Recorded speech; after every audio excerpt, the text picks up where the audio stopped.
यहाँ स्कूल के गलियारे में एक अजीब सा नज़ारा देखने को मिलता है। एक लड़की जिसका चेहरा सच में एक पत्थर का बना हुआ है, वो हमारे हीरो जिन योंग को हेलो बोलती है। जिन योंग भी थोड़ा झिझकते हुए उसे हेलो कहता है। असल में जिन योंग अपने दिमाग में एक पक्का उसूल लेकर चलता है कि दुनिया की सारी लड़कियों को बस एक पत्थर समझो। ये उसका ऐसा अटल विश्वास है जो कभी नहीं बदलने वाला। अब हम बचपन की यादों में जाते हैं, जहां नन्हा जिन योंग दिल टूटने का भारी दर्द झेल रहा था। बचपन में उसे लड़कियों ने 1 या 2 बार नहीं बल्कि पूरे 20 बार रिजेक्ट किया था। कभी कोई मुंह पर सीधा बोल देती कि मैं तुम्हें पसंद नहीं करती, तो कभी कोई उसके प्रपोज करते ही जोर जोर से रोने लगती।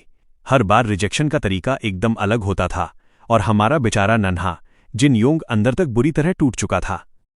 फिर उसने अपना सारा आत्मविश्वास खो दिया और अपने कमरे में छुपकर अपने एक ख्याली दोस्त से सलाह मांगने लगा। इस ख्याली दोस्त का नाम जेसन है, जो बिल्कुल जिन योंग जैसा ही दिखता है। अब जेसन ने उसे एक ऐसा खतरनाक गुरुमंत्र दिया जिसने उसकी जिंदगी बदल दी। जेसन ने कहा कि सारी लड़कियों को बस एक पत्थर समझना शुरू कर दो। बस फिर क्या था, जिन योंग ने इसे अपने दिमाग में बैठा लिया और सालों तक आंखें बंद करके यही जाप करता रहा कि लड़कियां पत्थर हैं, लड़कियां पत्थर हैं। सालों की इस कड़ी तपस्या के बाद मिडिल स्कूल तक आते आते उसका अपने दिमाग पर इतना तगड़ा कंट्रोल हो गया कि उसे सच में स्कूल की हर लड़की के चेहरे की जगह एक बड़ा सा पत्थर नजर आने लगा, एक बड़ा सा पत्थर नजर आने लगा।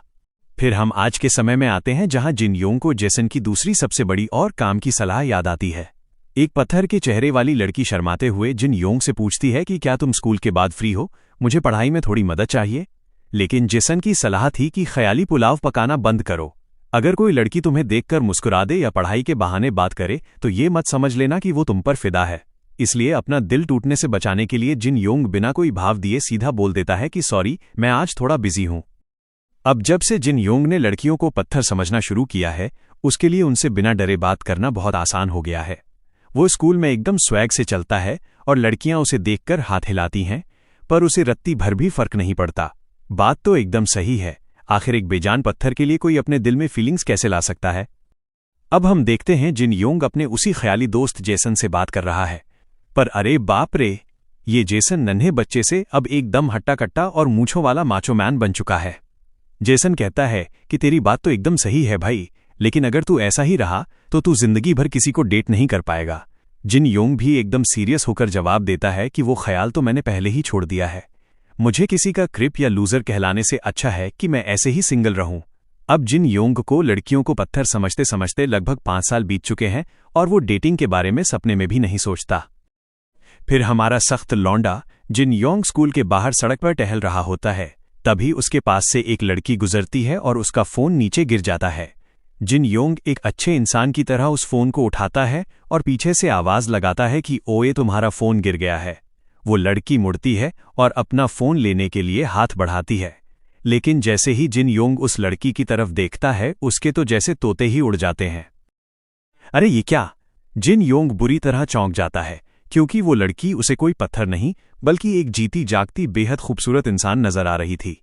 जिन योंग का दिमाग हिल जाता है कि आखिर ये लड़की मुझे पत्थर की तरह क्यों नहीं दिख रही। मामला बहुत गड़बड़ है भाई। इतने सालों बाद किसी लड़की का असली चेहरा देखकर जिन योंग की सिट्टी पिट्टी गुम हो जाती है। वो खुद को शांत करने की बहुत कोशिश करता है, लेकिन वो लड़की पूछती है कि तुम कुछ बोल क्यों नहीं रहे हो। जिन योंग उसे बस घूरे जा रहा है, क्योंकि उसने इतने सालों से किसी असली लड़की को देखा ही नहीं था। तभी जिन योंग के मुंह से बेकाबू होकर निकल पड़ता है कि तुम सच में बहुत खूबसूरत हो। ये सुनकर वो लड़की भी एकदम हक्की बक्की रह जाती है। वो झिझकते हुए फोन वापस लेती है और कहती है शुक्रिया। इधर जिन योंग को अचानक अपनी हरकत का एहसास होता है और वो हड़बड़ाते हुए उल्टी सीधी बातें बोलकर वहां से दुम दबाकर भाग खड़ा होता है। बेचारी लड़की पीछे खड़ी सोच रही है कि आखिर ये अभी हुआ क्या, और वहां दूर भागता हुआ जिन योंग खुद को गालियां दे रहा है कि साले जिन योंग, तू एक नंबर का इडियट है। तूने अभी अभी एक अनजान लड़की को मुंह पर खूबसूरत कैसे बोल दिया। जिन योंग का दिमाग अब बुरी तरह खराब हो रहा है। वो टेंशन में सोचता है कि यार ये तो बहुत भारी गड़बड़ हो गई। अगर लोगों ने मेरे और इस लड़की के बारे में बातें बनानी शुरू कर दी तो मेरी तो इज्जत का कचरा ही हो जाएगा। पर उसका माचो ख्याली दोस्त जेसन बड़े मजे लेते हुए कहता है कि मुझे तो वो पल बहुत ही प्यारा और एकदम रोमांटिक लगा था मेरे भाई। अपने कमरे में जिन योंग घबराया हुआ फर्श पर बैठा है। वो जेसन से कहता है कि ये कितनी अजीब बात है यार, आखिर दुनिया में वही एक इकलौती लड़की क्यों है जिसका चेहरा मुझे पत्थर जैसा नहीं दिखता। जेसन मूंछों पर ताव देते हुए कहता है कि इस रहस्य का पता लगाना तो मुश्किल है, पर अब तेरा अगला प्लान क्या है। अगर तूने कुछ नहीं किया तो स्कूल में तेरे नाम की अजीब अजीब अफवाहें उड़ने लगेंगी जो तुझे और भी परेशान कर देंगी।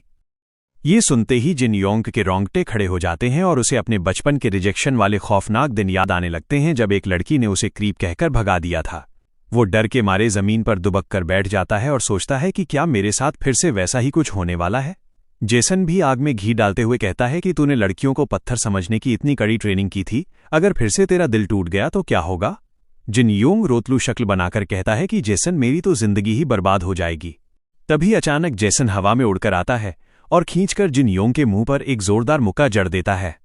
जेसन चिल्लाता है कि अपना दिमाग खराब मत कर मेरे शेर, और कोई ढंग का प्लान सोच।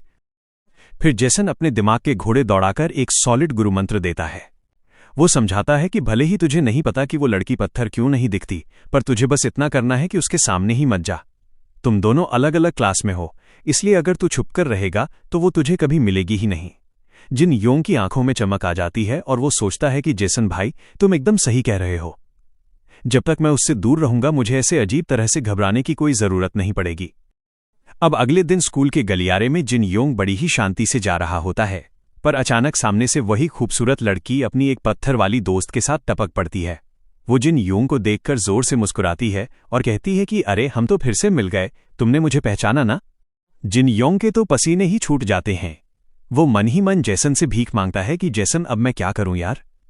जेसन पीछे से हौसला बढ़ाता है कि शांत रह और एकदम नॉर्मल होकर बात कर। जब पत्थर वाली लड़की पूछती है कि ये लड़का कौन है, तो जिन योंग गहरी सांस लेकर खुद को समझाता है कि मुझे बस इसके साथ भी वैसे ही बर्ताव करना है जैसे मैं बाकी पत्थर वाली लड़कियों के साथ करता हूं। वो खूबसूरत लड़की जिसका नाम सुनवू है, वो अपनी दोस्त को बड़े मजे लेते हुए बताती है कि पता है इसी लड़के ने कल मुझे खूबसूरत कहा था। उसकी पत्थर वाली दोस्त का तो जैसे दिमाग ही सुन्न हो जाता है और वो चिल्लाती है कि क्या बात कर रही है, ऐसा तो हो ही नहीं सकता। सुनवू कहती है कि हाँ, मैं भी तुम्हारी तरह एकदम हैरान रह गई थी। और हमारा जिन योंग एकदम सख्त लौंडे की तरह पोकर फेस बनाए बस खड़ा रहता है। अब सुनवू और मजे लेने के मूड में आ जाती है। वो झुककर जिन योंग के करीब आती है और एकदम कातिलाना अदा से पूछती है कि तो क्या मैं आज भी खूबसूरत लग रही हूं। उसकी दोस्त पीछे से हंसते हुए कहती है कि सुनवू तू पागल हो गई है क्या, ये क्या अजीब हरकतें कर रही है। पर हमारा जिन योंग तो अलग ही मिट्टी का बना है भाई। बिना एक भी सेकंड बर्बाद किए वो वहां से फुल स्पीड में दौड़ लगा देता है। बेचारी सुनवू पीछे खड़ी हैरान रह जाती है कि ये क्या हुआ। जिन योंग भागते हुए मन में कहता है कि यहां से निकल ले बेटा। जेसन भी ताली बजाते हुए कहता है कि शाबाश मेरे चीते, एकदम स्मार्ट मूव। जिन योंग सोचता है कि अगर मैं वहां एक पल भी और रुकता तो पक्का किसी बड़ी मुसीबत में फंस जाता। वो खुद को कसम देता है कि मुझे बिल्कुल नहीं पिघलना है। वो लड़की पक्का मुझ पर हंसने के लिए ऐसा कर रही थी और मैं ऐसा हरगिज नहीं होने दूंगा।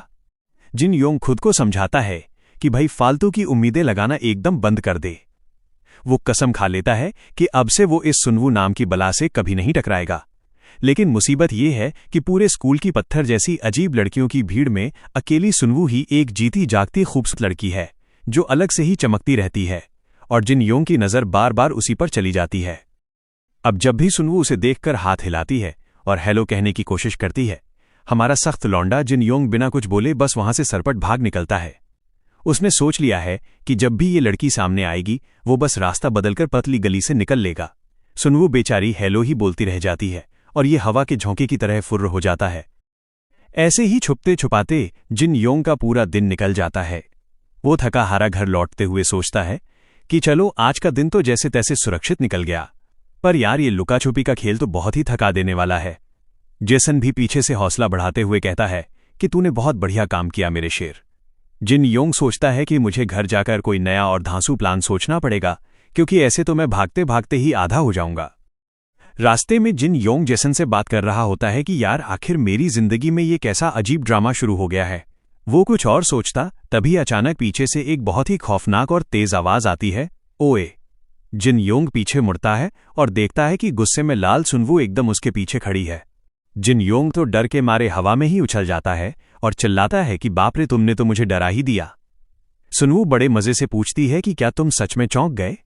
जिन योंग के पसीने छूट रहे हैं कि आखिर ये लड़की मुझे बार बार कैसे मिल जाती है। वो फिर से वहां से खिसकने की तैयारी करता है, पर सुनवू उसे पकड़ लेती है और पूछती है कि क्या तुम फिर से भागने वाले हो।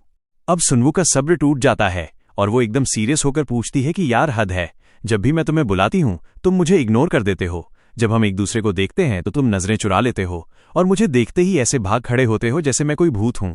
आखिर मैंने तुम्हारा क्या बिगाड़ा है? वो जिन योंग की तरफ उंगली दिखाकर कहती है कि तुम सच में बहुत अजीब इंसान हो। ये सुनकर जिन योंग की तो सिट्टी पिट्टी गुम हो जाती है। वो सोचता है कि सत्यानाश, अब तो ये मेरे बारे में एकदम गलत सोच रही है। मुझे जल्दी से कुछ बहाना सोचना पड़ेगा। वो हड़बड़ाते हुए अटक अटक कर बोलने लगता है कि बात यह है कि मेरे ऐसे अजीब बर्ताव करने का असली कारण है क्योंकि, और घबराहट में जिन योंग के मुंह से पूरा का पूरा सच बाहर आ जाता है। वो जोर से चिल्लाकर कहता है कि तुम्हारे अलावा मुझे बाकी सारी लड़कियां एक बेजान पत्थर की तरह नजर आती हैं। ये सुनते ही सुनवू एकदम सुन्न हो जाती है और ढलते सूरज की रोशनी में उसे बस आंखें फाड़कर घूरती रह जाती है। जिन योंग को अचानक अपनी बेवकूफी का एहसास होता है। वो मन ही मन चीखता है कि जेसन भाई, मैंने अभी अपने मुंह से ये क्या बकवास निकाल दी। उधर जेसन भी अपना माथा पीट लेता है और निराशा से कहता है कि अब तेरा कुछ नहीं हो सकता मेरे भाई, तू तो गया। सुनवू इस अजीब और बड़े खुलासे को सुनकर एकदम हैरान रह जाती है। अब बेचारे जिन योंग के हाथ पैर बुरी तरह कांपने लगते हैं। वो पसीने से भीग चुका है और डर से थर थर कांप रहा है कि अब पता नहीं सुनवू उसे क्या कहेगी। पर सुनवू बिल्कुल भी गुस्सा नहीं होती, बल्कि उसके चेहरे पर एक बहुत ही प्यारी और शरारती सी मुस्कान खिल उठती है। फिर सुनवू अपने कदम बढ़ाकर जिन योंग के बिल्कुल करीब आ जाती है और उसकी आंखों में देखकर पूछती है कि तुम्हारा नाम क्या है? जिन योंग घबराहट में अटकते हुए अपना नाम पार्क जिन योंग बताता है। तभी सुनवू कुछ ऐसा करती है जिससे जिन योंग के पूरे शरीर में करंट दौड़ जाता है। वो अपना हाथ जिन योंग के सीने पर रखती है और एकदम कातिलाना और नशीले अंदाज में फुसफुसाते हुए कहती है कि ठीक है जिन योंग, क्या मैं तुम्हें एक राज की बात बताऊं? तुमने अभी अभी जो मेरे साथ किया ना, उसे फ्लर्टिंग कहते हैं। ये बात सुनते ही जिन योंग का दिमाग जैसे सुन्न पड़ जाता है। उसकी आंखें फटी की फटी रह जाती हैं और वो बस उसे घूरता रह जाता है। उसे अचानक बचपन का वो दिन याद आता है जब उसके ख्याली दोस्त जेसन ने उसे जिंदगी जीने की सलाह दी थी। जेसन की एक सलाह थी कि दुनिया की सारी लड़कियों को बस एक पत्थर समझना। पर अब सामने सुनवू मुस्कुराते हुए वापस जा रही है और हाथ हिलाकर कहती है कि अगली बार जब हम मिलें तो मुझे हेलो जरूर बोलना। मतलब जेसन का ये पत्थर वाला मंत्र तो बुरी तरह से फ्लॉप हो गया। फिर जेसन की दूसरी सलाह याद आती है कि लड़कियों को देखकर ख्याली पुलाव पकाना बंद कर दो और दिल मत लगाना। पर अब हम देखते हैं कि जिन योंग का चेहरा शर्म और खुशी से टमाटर जैसा लाल हो चुका है। वो अपने जोरों से धड़कते हुए सीने को पकड़कर खड़ा है और उसकी सांसें तेज चल रही हैं। जेसन का दूसरा और आखिरी प्लान भी पूरी तरह फेल हो चुका है। अब जिन योंग का दिमाग 7वें आसमान पर उड़ रहा है। ख्याली पुलाव तो देखो इसके, सीधा सुनवू के साथ शादी के सपने, फिर बच्चा जिसका नाम मिसुक होगा, फिर बच्चे का बड़ा होकर नखरे दिखाना और बुढ़ापे में एक साथ बिस्तर पर पड़े होना। भाई ने तो एक पल में पूरी जिंदगी जी ली। तभी जेसन उसे झकझोर कर ख्यालों की दुनिया से बाहर खींच लाता है। जेसन उसका कॉलर पकड़कर चिल्लाता है कि भाई तेरा दिमाग खराब हो गया है। तूने पूरे 5 साल बाद किसी असली लड़की का चेहरा देखा है, इसलिए तेरी अक्ल काम नहीं कर रही है। जिन योंग भी परेशान होकर कहता है कि जेसन, अब मेरा उससे छुपने वाला प्लान तो काम नहीं करेगा, अब मैं क्या करूं? फिर जेसन एक उंगली उठाकर एकदम ज्ञानी बाबा की तरह समझाता है कि ऐसी सिचुएशन में सिर्फ हमारा असली लक्ष्य सबसे ज्यादा जरूरी होता है। जेसन याद दिलाता है कि जब तूने लड़कियों को पत्थर समझना शुरू किया था तो तूने उनके लिए सारी फीलिंग्स खत्म कर दी थी। इसी वजह से तू एकदम शांत रह पाता था और इसी वजह से तुझे लड़कियों से चोट लगना भी बंद हो गई थी। पर अब अचानक एक ऐसी लड़की सामने आ गई जो पत्थर नहीं दिखती, और यहीं पर इस पत्थर वाले मंत्र का सबसे बड़ा साइड इफेक्ट शुरू होता है। जेसन ताना मारते हुए कहता है कि तेरे अंदर असली लड़की के चेहरे को झेलने की जीरो ताकत है मेरे भाई। तेरे अंदर का वो पुराना लूजर अब रेंकर बाहर आ रहा है। जिन योंग मुंह बनाते हुए सोचता है कि यार ये लूजर वर्ड थोड़ा ज्यादा ही चुभने वाला हो गया। अब जिन योंग लंबी सांस लेकर मानता है कि यार जेसन तू सही कह रहा है, अगर ऐसा ही चलता रहा तो मेरा फिर से वही बचपन वाला हाल होगा। जेसन मूंछों पर ताव देते हुए कहता है कि मेरे पास एक सॉलिड आइडिया है। तुझे बस उस लड़की के सामने अपना कंट्रोल बनाए रखना सीखना होगा और खुद को उसके चेहरे की आदत डालनी होगी। फिर हम देखते हैं जिन योंग को स्कूल में जो दूर से सुनवू को घूर रहा है, पर भाई का चेहरा ऐसा लग रहा है जैसे किसी ने उसे जबरदस्ती करेले का जूस पिला दिया हो, एकदम गुस्से वाला और डरा हुआ। उधर सुनवू की पत्थर जैसी दोस्त उसे कोहनी मारते हुए चिढ़ाती है कि ओए देख, जिन योंग तेरी तरफ ही देख रहा है। सुनवू सोचती है कि यार ये मुझे देख रहा है या मुझे घूर कर डराने की कोशिश कर रहा है। इधर जिन योंग के कंधे पर बैठा छोटा सा जेसन पूछता है कि अपना प्लान क्या था भाई। जिन योंग दांत पीसते हुए कहता है कि प्लान था उस लड़की के चेहरे को देखने की आदत डालना। जेसन पूछता है तो तूने अपनी शक्ल ऐसी क्यों बना रखी है? कुछ शक्ल पर स्माइल ला मेरे भाई। अब जिन योंग जेसन की बात मानकर एक स्माइल करने की कोशिश करता है, पर बाप रे बाप, ये स्माइल कम और किसी खूंखार विलन की खौफनाक हंसी ज्यादा लग रही है। इसे देखकर तो अच्छों की पैंट गीली हो जाए। सुनवू बेचारी तो इस डरावनी शक्ल को देखकर ही हक्की बक्की रह जाती है। सुनवू की दोस्त मजे लेते हुए कहती है कि अरे वाह, जिन योंग ने तो तुझे देखकर स्माइल पास की। सुनवू मन ही मन सोच रही है कि क्या इस बेवकूफ को लगता है कि हम उसे घूरते हुए नहीं देख पा रहे हैं। उसकी दोस्त कहती है कि शायद हाँ, वरना वो ऐसे खुल्लम खुल्ला क्यों घूरता। इधर जिन योंग उसी खौफनाक हंसी के साथ जेसन से कहता है कि इतनी दूर से तो वो मुझे पक्का नहीं देख पा रही होगी ना, तो क्या मुझे सच में अपने चेहरे के एक्सप्रेशन सुधारने की जरूरत है। जेसन भी कांपते हुए कहता है कि हाँ भाई, प्लीज सुधार ले, क्योंकि तेरी ये शक्ल देखकर मुझे ही बहुत अजीब फील हो रहा है। फिर जिन योंग झटके से पीछे मुड़ता है और कहता है कि चलो अब यहां से चलते हैं, वरना लोग मुझे ऐसे घूरते देखकर कुछ गलत ही मतलब निकाल लेंगे। और पीछे सुनवू उसे जाते हुए अपनी प्यारी सी लाल गालों वाली स्माइल के साथ बस देखती रह जाती है।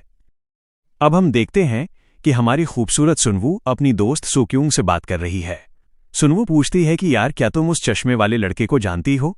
सुक्यूंग चहकते हुए बताती है कि अरे उसे कौन नहीं जानता, वो जिन योंग है और लड़कियों के बीच काफी मशहूर है। सुनवू हैरानी से पूछती है कि सच में। सुक्यूंग बताती है कि हाँ, कुछ लड़कियों ने उससे बात करने की कोशिश भी की थी, लेकिन उसने किसी को घास ही नहीं डाली। उसे लड़कियों में कोई दिलचस्पी ही नहीं है। फिर सुक्यूंग आगे गपशप लड़ाते हुए बताती है कि जिन योंग को डेटिंग शेटिंग से कोई मतलब नहीं है, वो बस अपने काम से काम रखता है। एकदम वो कूल डूड टाइप का लड़का है और शायद इसीलिए लड़कियां उस पर मरती हैं। फिर सुक्यूंग मजे लेते हुए सुनवू को छेड़ती है कि तू ये सब क्यों पूछ रही है। कहीं तू भी तो उस पर फिदा नहीं हो गई क्योंकि वो तुझे लगातार घूरे जा रहा था। ये सुनकर सुनवू हड़बड़ा जाती है और बचाव करते हुए कहती है कि क्या बकवास है, ऐसा कुछ नहीं है। लेकिन उसके दिमाग में वही ढलते सूरज वाला पल घूमने लगता है जब जिन योंग ने उसके सामने वो अजीब सा राज खोला था। सुनवू अपने ख्यालों में खो जाती है और मन ही मन सोचती है कि एक बात है जो मुझे सच में बहुत परेशान कर रही है। आखिर उस लड़के के दिमाग में चल क्या रहा है। उधर क्लासरूम में हमारा मजनू जिन योंग अपने ख्याली दोस्त जेसन से बहस कर रहा है। जिन योंग कहता है कि यार जेसन, मैं जितना भी सोचूं मुझे तेरा ये प्लान बिल्कुल बकवास लग रहा है। जेसन पूछता है कि ऐसा क्यों भाई। जिन योंग अपना सिर खुजाते हुए समझाता है कि देख, तेरे प्लान के हिसाब से मुझे उसके चेहरे की आदत डालनी है, पर इसके लिए मुझे पागलों की तरह उसका पीछा करना पड़ेगा और उसे घूरते रहना पड़ेगा। और अगर मैं ऐसा करूंगा तो मैं किसी खौफनाक स्टॉकर जैसा लगूंगा। लोग मुझे और भी ज्यादा अजीब समझेंगे। जेसन अपना माथा पीटते हुए ताना मारता है कि यार, एक तरफ लूजर बनना और दूसरी तरफ स्टॉकर, क्या गजब की चॉइस है तेरी। क्या तू सच में अपनी बेइज्जती करवाकर मरना चाहता है। तभी जिन योंग के दिमाग की बत्ती जलती है। वो कहता है कि क्या हो अगर मैं उसे असलियत में घूरने के बजाय उसकी फोटो देखता रहूं। अगर मुझे उसका इंस्टा आईडी मिल जाए तो मेरा काम बन जाएगा।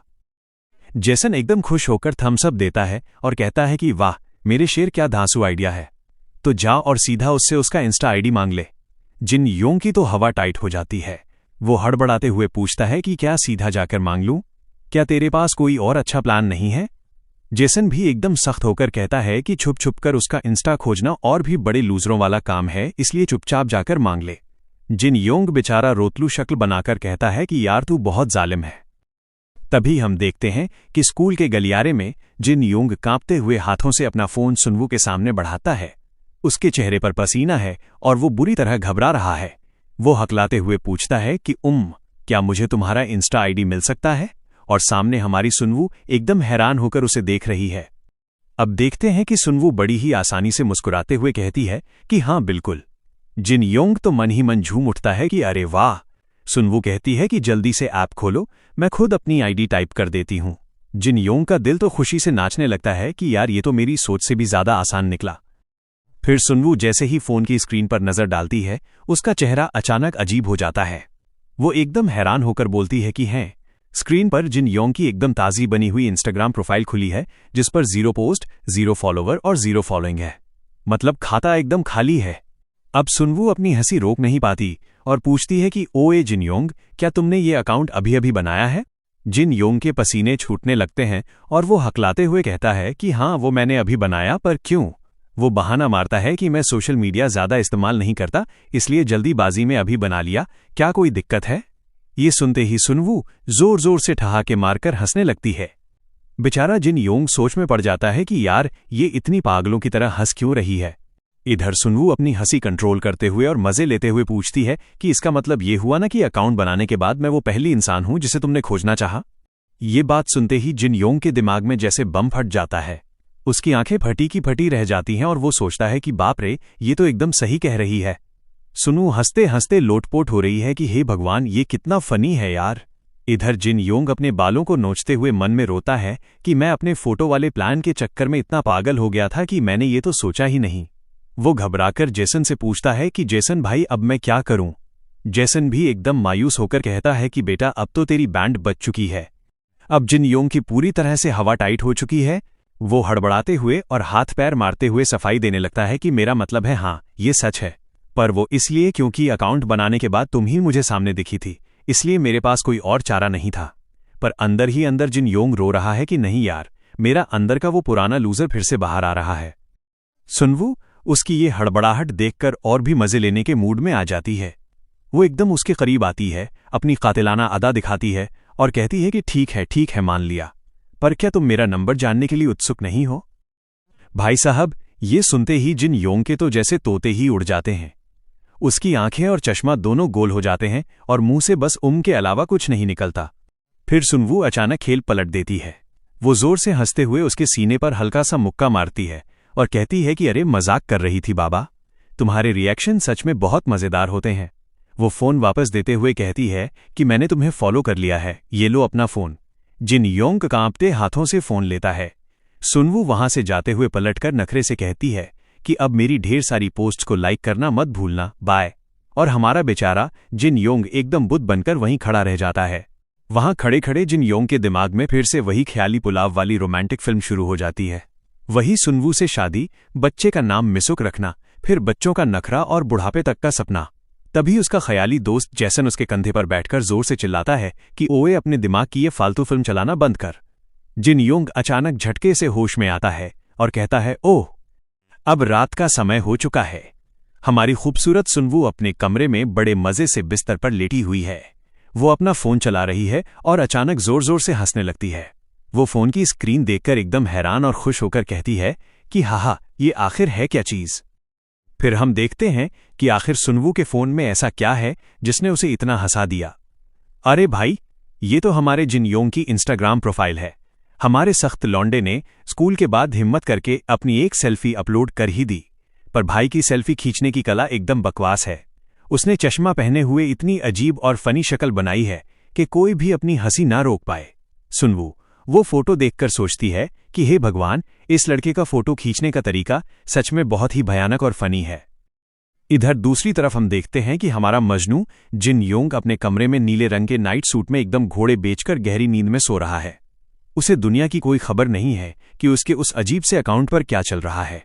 तभी अचानक रात के अंधेरे में उसके फोन की स्क्रीन चमक उठती है। अब फोन पर एक बहुत ही धमाकेदार नोटिफिकेशन आता है। वो नोटिफिकेशन है रात के 12:19 का और उस पर लिखा है कि जंग सुनवू ने तुम्हारी फोटो को लाइक किया है। ओहो, रात के सन्नाटे में जिन योंग की बिल्डिंग के ऊपर एक प्यारा सा लाल रंग का दिल वाला आइकन हवा में चमक उठता है। अब हम देखते हैं कि सुनवू की दोस्त सुक्यूंग एकदम हैरानी से पूछती है कि क्या सच में दोयोन ने तुमसे तुम्हारी इंस्टा आईडी मांगी। सुनवू मजे लेते हुए बताती है कि हाँ, और वो भी एकदम नया अकाउंट बनाकर जो उसने अभी अभी खोला था। सुक्यूंग तो खुशी से उछल पड़ती है और कहती है कि भाई साहब, पक्का वो लड़का तुम पर पूरी तरह से लट्टू हो चुका है। तभी सुनवू के दिमाग में एक खुराफाती आइडिया आता है। वो सुक्यूंग से पूछती है कि क्या ये बात सच है कि दोयोन को लड़कियों में कोई दिलचस्पी नहीं है और वो सिर्फ मेरे आसपास ही ऐसा अजीब बर्ताव करता है। सुक्यूंग कहती है कि हाँ, 100% सच है। ये सुनकर सुनवू एक कातिलाना स्माइल देती है और कहती है कि तो क्या मैं अभी तुम्हें ये साबित करके दिखाऊं। सुक्यूंग पूछती है कि कैसे। फिर हम देखते हैं एक बहुत ही मजेदार ड्रामा। सुक्यूंग दोह्योन के सामने जाने के लिए तैयार होती है और अचानक से जमीन पर गिरने की एक्टिंग करती है। वो एकदम मासूम सी शक्ल बनाकर मीठी आवाज में कहती है कि उई माँ, मैं तो गिर गई, सुक्यूंग को बहुत जोर से चोट लग गई, कितना अच्छा होता अगर दोह्योन मुझे अपने हाथों से उठा लेता। अब हमारा सख्त लौंडा दोह्योन वहीं खड़ा है। उसकी नजरों में तो सुक्यूंग एक पत्थर है। वो बिना कोई भाव दिए उसे घूरता है और फिर जो होता है उसे देखकर तो तुम्हारी हंसी नहीं रुकेगी। दोह्योन ने मदद करने के लिए सुक्यूंग का हाथ बिल्कुल नहीं पकड़ा, बल्कि उसने पीछे से उसकी हुडी का कपड़ा ऐसे पकड़ा और उसे झटके से सीधा खड़ा कर दिया। बेचारी सुक्यूंग की तो गर्दन ही अटक गई और उसके मुंह से बस उक निकल गया। इसके बाद दोहयोन बिना कुछ बोले एकदम स्वैग में वहां से चला जाता है। सुक्यूंग तो हक्की बक्की रह जाती है और पीछे खड़ी सुनवू पागलों की तरह जोर जोर से ठहाके मार रही है। सुनवू हंसते हुए कहती है कि हा, उसने तुम्हें जमीन से ऐसे उखाड़ कर उठाया जैसे कोई खेत से मूली उखाड़ रहा हो।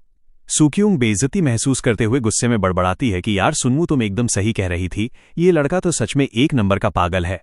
अब सीन बदलता है और हम दोहयोन को रास्ते में घर जाते हुए देखते हैं। वो फोन में सुनवू की फोटो को घूरे जा रहा है। उसका ख्याली दोस्त जेसन कंधे पर बैठकर पूछता है कि क्या बात है मेरे शेर, क्या अब तुझे सुनवू के चेहरे की आदत हो गई है? दोहयोन के गाल शर्म से लाल हो जाते हैं और वो कहता है कि मुझे नहीं पता यार, मैं उसकी फोटो को बहुत बार देख चुका हूं, लेकिन हर बार उसे देखकर मुझे कुछ अलग ही फील होता है, मेरे दिल की धड़कन तेज हो जाती है। ये सुनकर जेसन एकदम सीरियस हो जाता है और दाढ़ी खुजाते हुए कहता है कि बेटा, लगता है तुझे अभी बहुत लंबा सफर तय करना है, हमें इस बीमारी की असली जड़ तक पहुंचना होगा। दोहयोन मासूमियत से पूछता है कि असली जड़? जेसन कहता है कि हाँ, आखिर वो दुनिया की इकलौती ऐसी लड़की क्यों है जो तुझे पत्थर नहीं दिखती? आखिर उसमें ऐसा क्या खास है? दोहयोन भी सोच में पड़ जाता है। अब दोहयोन रास्ते में चलते हुए अपने दिमाग के घोड़े दौड़ा रहा है। वो सोचता है कि चलो इस बीमारी की कुछ थ्योरी बनाते हैं। तभी अचानक उसके कदम वहीं रुक जाते हैं। उसके मुंह से घबराहट में निकलता है, अरे रुको, सामने हमारी सुनवू खड़ी है। दोहयोन की तो हवा टाइट हो जाती है।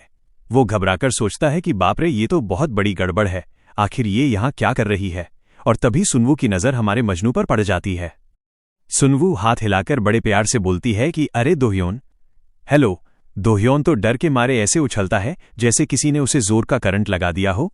वो मन ही मन रोते हुए कहता है उग। फिर वो हिम्मत करके पूछता है कि तुम यहां क्या कर रही हो? सुनवू बड़ी ही मासूम शक्ल बनाकर कहती है कि मुझे घर जाने के लिए बस लेनी है, लेकिन मेरे पास बस का किराया ही नहीं है। दोहयोन हैरानी से पूछता है कि अच्छा, सच में? तुम रहती कहाँ हो? सुनवू जवाब देती है कि सैमो विलेज अपार्टमेंट्स में। ये सुनते ही दोहयोन का दिमाग सुन्न हो जाता है। वो कहता है कि क्या, अगर तुम सैमो विलेज अपार्टमेंट्स में रहती हो तो तुम पैदल ही जा सकती हो ना, वो तो बिल्कुल सामने ही है। सुनवू नजरें चुराते हुए नाटक करती है कि पैदल जाना इतना भी आसान नहीं है। दोहयोन पूछता है कि क्यों भाई, आसान क्यों नहीं है? अब सुनवू अपना ब्रह्मास्त्र छोड़ती है और एकदम बेचारी बनकर कहती है कि मुझे न खून की कमी की पुरानी बीमारी है। दोहयोन बेचारा एकदम सीधा साधा इंसान है।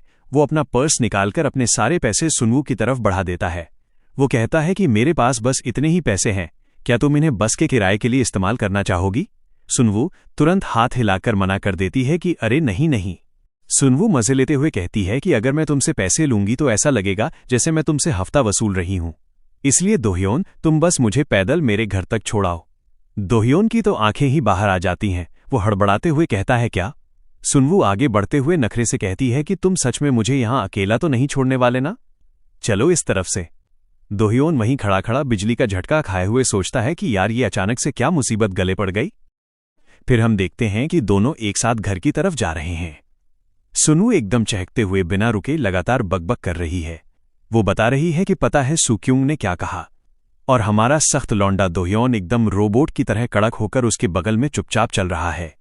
दोहयोन का चेहरा शर्म से पूरा टमाटर जैसा लाल हो चुका है। वो मन ही मन घबराते हुए सोच रहा है कि मुझे तो इसका एक भी शब्द सुनाई नहीं दे रहा है। सुनवू बोलते बोलते अचानक पूछती है कि क्या तुम मेरी बात सुन भी रहे हो? दोहयोन के दिमाग में तो अलग ही तूफान चल रहा है। वो सोचता है कि ये सब कितनी जल्दी हो गया, मैंने तो सपने में भी नहीं सोचा था कि हम दोनों ऐसे अकेले एक साथ पैदल चलेंगे। ईमानदारी से कहूं तो ये सिचुएशन सच में बहुत ही ज्यादा अजीब और अनकंफर्टेबल हो गई है। अब दोहयोन के दिमाग में अपने बीते हुए कल की एक बहुत ही दर्दनाक याद ताज़ा हो जाती है। असल में ये सब अनकंफर्टेबल लगने के पीछे एक पुरानी कहानी है। बचपन में एक किम मिंजी नाम की लड़की थी, जिसके घर का रास्ता बिल्कुल दोहयोन के घर के रास्ते से मिलता था। रोज स्कूल के बाद दोनों एक साथ पैदल घर जाते थे, और जैसा कि होता है, मासूम दोहयोन को उस लड़की से प्यार होने लगा। पर एक दिन कुछ लड़कों ने उन्हें साथ देखकर चिढ़ाना शुरू कर दिया कि ओए, क्या दोहयोन और किम मिंजी एक दूसरे को डेट कर रहे हैं? ये सुनते ही उस लड़की ने ऐसी खौफनाक शक्ल बनाई और चिल्लाकर बोली कि क्या बकवास है, भला इसके जैसे लूजर लड़के को कौन डेट करेगा? भाई साहब, उस दिन के बाद से उस लड़की ने दोहयोन के साथ घर जाना ही छोड़ दिया और बेचारे के प्यार का इजहार करने से पहले ही उसका बुरी तरह पोपट हो गया। यही वजह है कि अब सुनवू के साथ ऐसे पैदल चलते हुए दोहयोन की हवा टाइट हो रही है। वो मन ही मन प्रार्थना कर रहा है कि हे भगवान, बस जल्दी से ये रास्ता कट जाए। वो खुद को तसल्ली देता है कि चलो कोई बात नहीं, कल से तो सुनवू वैसे भी बस से ही जाएगी, इसलिए ये मुसीबत कल दोबारा नहीं झेलनी पड़ेगी। तभी अचानक पीछे से एक बहुत ही भारी आवाज आती है। आहा! दोह्योन झटके से पीछे मुड़ता है और देखता है कि सुनवू बुरी तरह से हांफते हुए जमीन पर बैठी है। दोह्योन घबराकर पूछता है कि क्या हुआ, क्या तुम गिर गई? सुनवू एकदम रोतलू शक्ल बनाकर लंबी लंबी सांसें लेते हुए कहती है कि उफ, ये पहाड़ी वाला रास्ता, मैंने बताया था ना, मुझे खून की कमी की पुरानी बीमारी है। सुनवू अपना हाथ आगे बढ़ाकर एकदम मासूमियत से पूछती है कि क्या तुम मुझे चलने में मदद करोगे? दोह्योन हड़बड़ाते हुए कहता है कि हाँ ठीक है, पर यहां एक बहुत बड़ा ट्विस्ट है मेरे दोस्तों। हमारा सख्त लौंडा दोह्योन इतनी आसानी से पिघलने वालों में से नहीं है। उसने सुनवू का हाथ बिल्कुल नहीं पकड़ा, बल्कि दूर से ही बस उसे हल्का सा सहारा दिया। अब सुनवू उसके बहुत करीब आ जाती है और उसे सहारा लेते हुए कहती है कि चलो थोड़ा धीरे चलते हैं। सुनवू जानबूझकर हांफते हुए कहती है कि उफ, मुझे बहुत चक्कर आ रहे हैं। अब सुनवू इतनी करीब है कि दोह्योन के दिल की धड़कनें रॉकेट की स्पीड से भाग रही हैं।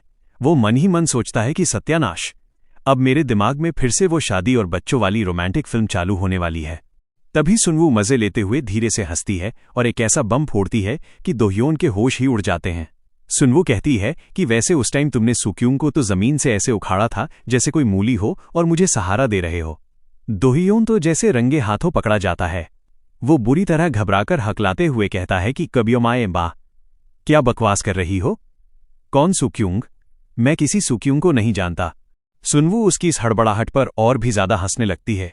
फिर वो अपने घर के पास पहुंचकर मुड़ती है और कहती है कि चलो मैं घर आ गई, आज के लिए यहीं पर बाय बाय। दोह्योन के सीने में अटकी हुई सांस में सांस आती है और वो कहता है कि हाँ बाय। वहां से निकलते ही दोह्योन को ऐसा लगता है जैसे उसने कोई बहुत बड़ा युद्ध जीत लिया हो। वो चैन की सांस लेते हुए सोचता है कि बाप रे, ये कितना अजीब और अनकंफर्टेबल था। शुक्र है कल मुझे ये सब दोबारा नहीं सहना पड़ेगा। बस कल इसके पास बस का किराया हो और ये अपनी खून की कमी का कोई अच्छा सा इलाज करवा ले। अब मेरे दिमाग के वो सारे फालतू और रोमांटिक ख्याली पुलाव हमेशा के लिए बंद। इधर सुनवू उसे जाते हुए देख रही है। तभी अचानक सुनवू के दिमाग की बत्ती जलती है और वो कहती है कि अरे यार शिट, मैं तो एक बहुत जरूरी बात बताना भूल ही गई। वो झटके से पीछे मुड़ती है और उधर दोह्योन मस्त अपने स्वैग में जा रहा होता है कि तभी पीछे से सुनवू की मीठी सी आवाज आती है, ओए दोह्योन। दोह्योन के तो जैसे करंट लग जाता है और वो झटके से मुड़ता है। सुनवू दौड़ते हुए उसके पास आती है। उसकी सांसें तेज चल रही हैं और गालों पर हल्की सी लाली है। वो एक आंख मारते हुए और बड़ी ही कातिलाना स्माइल के साथ कहती है कि मेरी पॉकेट मनी आने में अभी थोड़ा टाइम लगेगा, इसलिए कल भी मैं तुम्हारे ही भरोसे हूं, ठीक है ना? भाई साहब, ये सुनते ही दोह्योन का तो जैसे पूरा सिस्टम ही क्रैश हो जाता है। वो खुद को संभाल नहीं पाता और उसकी हालत खराब हो जाती है। वो बस सुनवू को घूरता रह जाता है और मन ही मन सोचता है कि अरे यार, भागकर तो ये आई है, फिर ये चक्कर मुझे क्यों आ रहे हैं। अब दोह्योन अपने रास्ते जा रहा है। वो मन ही मन खुद को बहुत बड़ा सख्त लौंडा साबित करने की कोशिश कर रहा है। वो सोचता है कि यार, तुमने ही तो कहा था कि ये सब कितना अजीब है और तुम उससे बचकर रहना चाहते हो, और तुम यही तो मना रहे थे कि ये रास्ता जल्दी से खत्म हो जाए। तभी उसका माचो ख्याली दोस्त जैसन हवा में उड़ता हुआ आता है और एकदम मजे लेते हुए पूछता है कि ओ ए मेरे दोस्त, अगर तू सच में उससे दूर रहना चाहता है तो जरा मुझे ये बता कि तेरे चेहरे पर ये कैसी गजब की खुशी छाई हुई है। और भाई साहब, नजारा तो देखो। ढलते सूरज की प्यारी सी रोशनी में हमारा पत्थर दिल दोह्योन एकदम टमाटर की तरह लाल होकर ब्लश कर रहा है। उसके चेहरे पर एक बहुत ही प्यारी और बेवकूफों वाली स्माइल है। वो अंदर ही अंदर लड्डू फोड़ रहा है कि सुनवू ने उसे कल फिर से साथ चलने को कहा। तभी दोह्योन की नजर पीछे जाती है और वो एकदम शॉक में आ जाता है। सामने सुनवू जमीन पर धड़ाम से गिरी पड़ी है और बुरी तरह से हांफ रही है। दोह्योन की तो जैसे सांस ही अटक जाती है। वो घबराकर जोर से चिल्लाता है, सुनवू, क्या तुम ठीक हो? वो टेंशन में कहता है कि यार, तुम्हें इस तरह भागने की क्या जरूरत थी? तुम तो वैसे ही बीमार हो, अभी के लिए बस शांति से यहीं बैठी रहो और आराम करो। फिर अगले दिन हम स्कूल का एक बहुत ही मजेदार नजारा देखते हैं। सुनवू क्लास में आती है और देखती है कि उसकी दोस्त सुक्यूंग हवा में जोरदार लात घूंसे चला रही है। सुनवू एकदम हैरानी से पूछती है कि तुम ये क्या कर रही हो? सुक्यूंग एकदम खतरनाक निंजा की तरह किक की प्रैक्टिस करते हुए कहती है कि मैं अपनी लो किक को और भी ज्यादा मजबूत बना रही हूं। सुनवू मासूमियत से पूछती है कि पर क्यों? सुक्यूंग अपने दांत पीसते हुए और एकदम गुस्से में भड़कते हुए जवाब देती है कि ताकि मैं उस दोह्योन को पकड़कर बुरी तरह पीट सकूं और उसका सारा स्वैग निकाल सकूं। कल उसने मुझे जमीन से एक मूली की तरह जो उखाड़ा था, आज मैं उसे ऐसा मारूंगी कि वो जिंदगी भर याद रखेगा। अब हम सीधे दोहयोन के कमरे में चलते हैं, जहां एक अलग ही पंचायत चल रही है। हमारा माचो ख्याली दोस्त जेसन बिना शर्ट के अपनी मूंछों पर ताव देते हुए एकदम सीरियस होकर कहता है कि चलो वहीं से शुरू करते हैं जहां हमने कल बात छोड़ी थी। आखिर पूरी दुनिया में अकेली सुनवू ही वो लड़की क्यों है जो तुम्हें पत्थर जैसी नहीं दिखती? दोहयोन उसकी बात छोड़कर अजीब सी शक्ल बनाकर पूछता है कि भाई पहले ये बता तूने अपनी शर्ट क्यों उतार रखी है। जेसन भी एकदम कूल डूड बनकर जवाब देता है कि अरे यार बहुत गर्मी लग रही है। फिर दोहयोन अपने दिमाग के घोड़े दौड़ाते हुए कहता है कि सुनवू एक ऐसी लड़की है जो अचानक से मेरी जिंदगी में कहीं से भी टपक पड़ी, और मेरी सबसे तगड़ी थ्योरी ये है कि वो मुझे पत्थर इसलिए नहीं दिखती क्योंकि।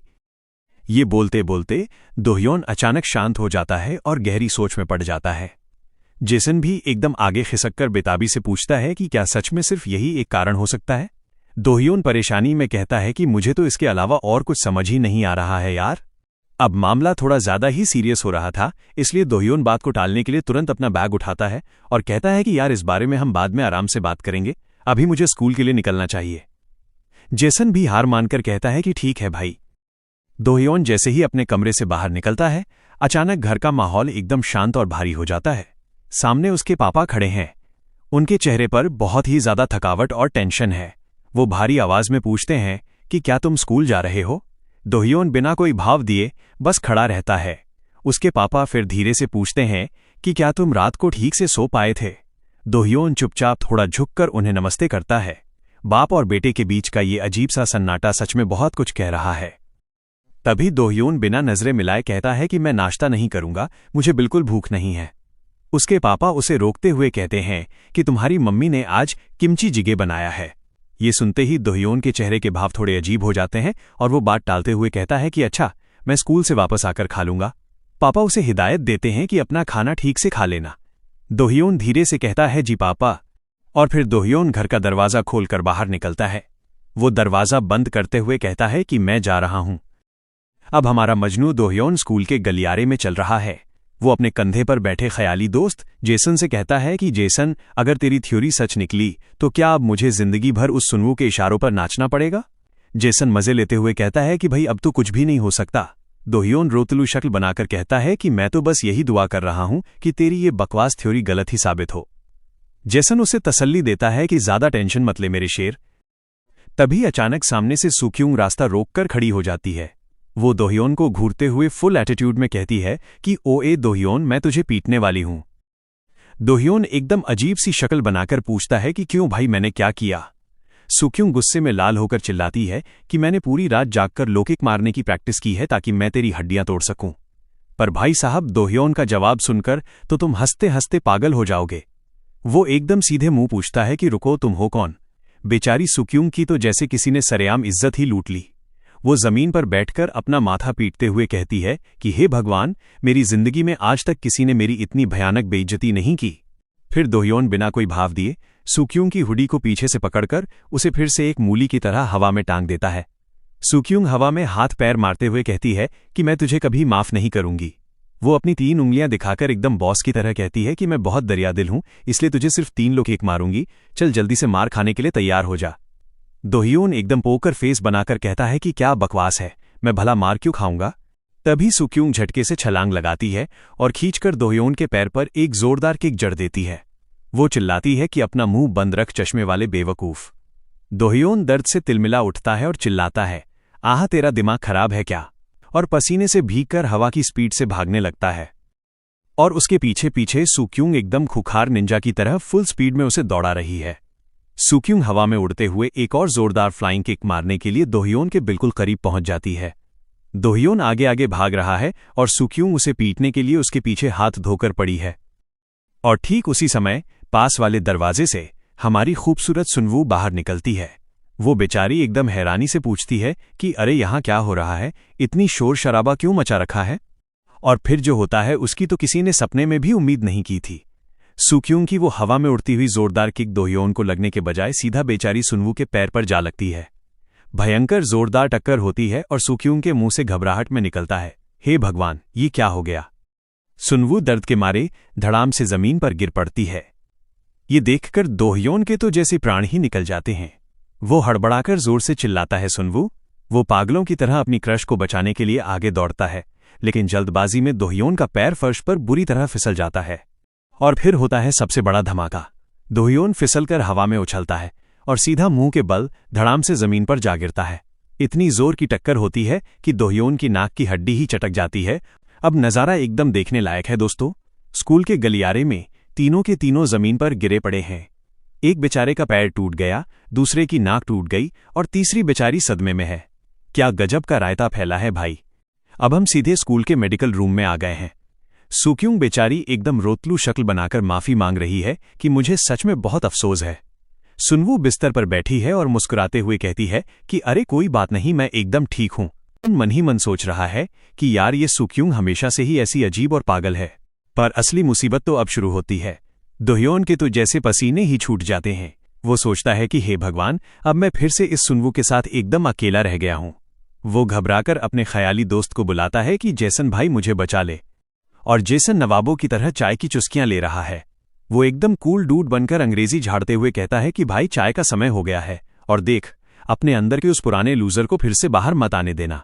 दोहयोन गहरी सांस लेकर खुद को समझाता है कि जेसन बिल्कुल सही कह रहा है। मैं सुनवू के साथ अकेला हूं, इसलिए मुझे पूरा ध्यान रखना होगा कि मेरे मुंह से कोई भी बेवकूफ़ी वाली बात ना निकल जाए। तभी सुनवू एकदम नॉर्मल तरीके से पूछती है कि दोहयोन, क्या तुम्हें पता है आज लंच में क्या मिलने वाला है? दोहयोन थोड़ा सोचकर कहता है कि शायद आज फ्राइड येलो क्रोकर मछली मिलेगी। सुनवू तो खुशी से उछल पड़ती है और चहकते हुए कहती है कि अरे वाह, आज तो एकदम बढ़िया खाना मिल रहा है, मजा आ जाएगा। फिर सुनवू बातों ही बातों में पूछती है कि दोहयोन, क्या तुम स्कूल आने से पहले नाश्ता करते हो? दोहयोन आराम से जवाब देता है कि नहीं, मैं अक्सर नाश्ता नहीं करता। सुनवू हैरानी से पूछती है कि क्यों भाई, क्या तुम्हें भूख नहीं लगती? दोहयोन थोड़ा उदास होकर बताता है कि असल में मेरे पापा सुबह हमेशा घर पर ही होते हैं और उनके साथ रहना मुझे थोड़ा अजीब लगता है, इसलिए मैं जल्दी से बिना खाए ही घर से निकल आता हूं। सुनवू बहुत ही प्यार से समझाती है कि तुम्हें अपने पापा के साथ अच्छे से रहने की कोशिश करनी चाहिए। दोहयोन भी मुस्कुराकर कहता है कि हाँ, शायद तुम सही कह रही हो। अब यहां अचानक दोहयोन का दिमाग एक अलग ही दुनिया में चला जाता है। उसे वो पल याद आता है जब उसने सुनवू को पहली बार देखा था और उसके मुंह से निकल गया था कि तुम सच में बहुत खूबसूरत हो। दोहयोन सुनवू को घूरते हुए मन ही मन सोचता है कि पहले मुझे लगा था कि मैंने वो बात बस इसलिए बोल दी थी क्योंकि मैंने सालों से किसी असली लड़की का चेहरा नहीं देखा था, लेकिन अब जब मैं इसे इतने करीब से देख रहा हूं तो ये सच में बहुत ही ज्यादा खूबसूरत है। वो पूरी तरह से सुनवू की खूबसूरती में खो चुका है और अपनी आंखें उससे हटा ही नहीं पा रहा है। तभी सुनवू एक बहुत ही कातिलाना स्माइल देती है और सीधे दोहयोन की आंखों में देखकर मजे लेते हुए पूछती है कि ओए, क्या घूर रहे हो? क्या मैं सच में इतनी ज्यादा खूबसूरत हूं? भाई साहब, ये सुनते ही दोहयोन के तो होश ही उड़ जाते हैं। वो हड़बड़ाकर जोर से चिल्लाता है, आह नहीं नहीं, ऐसी कोई बात नहीं है, मैं तो बस इसलिए देख रहा था क्योंकि। दोहयोन की ऐसी हालत देखकर सुनवू जोर जोर से हंसने लगती है और कहती है कि अरे सॉरी, मैं तो बस मजाक कर रही थी। और हमारा बेचारा दोहयोन एकदम सुन्न होकर सोच रहा है कि बाप रे, क्या इस लड़की ने अभी अभी मेरे मजे लिए? अब सुनवू अपनी कातिलाना स्माइल के साथ जोर जोर से हंसते हुए कहती है कि हा दोहयोन, तुम्हें चिढ़ाने में सच में बहुत मजा आता है। दोहयोन बेचारा हड़बड़ाते हुए पूछता है कि तुम्हारा इस बात से क्या मतलब है? सुनवू मजे लेते हुए कहती है कि मेरा मतलब बिल्कुल वही है जो मैंने अभी कहा। फिर सुनवू आगे बोलती है कि तुम इतनी जल्दी घबरा जाते हो ना कि जैसे ही कोई तुम्हें थोड़ा सा छेड़ता है तुम एकदम हक्के बक्के रह जाते हो, और जब तुम घबराते हो तो तुम्हारे मुंह से एकदम अजीब अजीब और फनी बातें निकलने लगती हैं। दोहयोन शर्म से पानी पानी हो जाता है और धीरे से कहता है कि सॉरी यार, लेकिन सुनवू एकदम प्यार से उसकी तरफ देखकर कहती है कि अरे नहीं, तुम्हें माफी मांगने की कोई जरूरत नहीं है, क्योंकि तुम्हारा ये अजीब बर्ताव और घबराना मुझे सच में बहुत ही ज्यादा प्यारा लगता है। उसके बाद दोहयोन का दिमाग जैसे पूरी तरह से सुन्न हो जाता है। वो मन ही मन बहुत गहराई में सोच रहा है कि क्या मेरा ख्याली दोस्त जेसन सच में सही कह रहा था?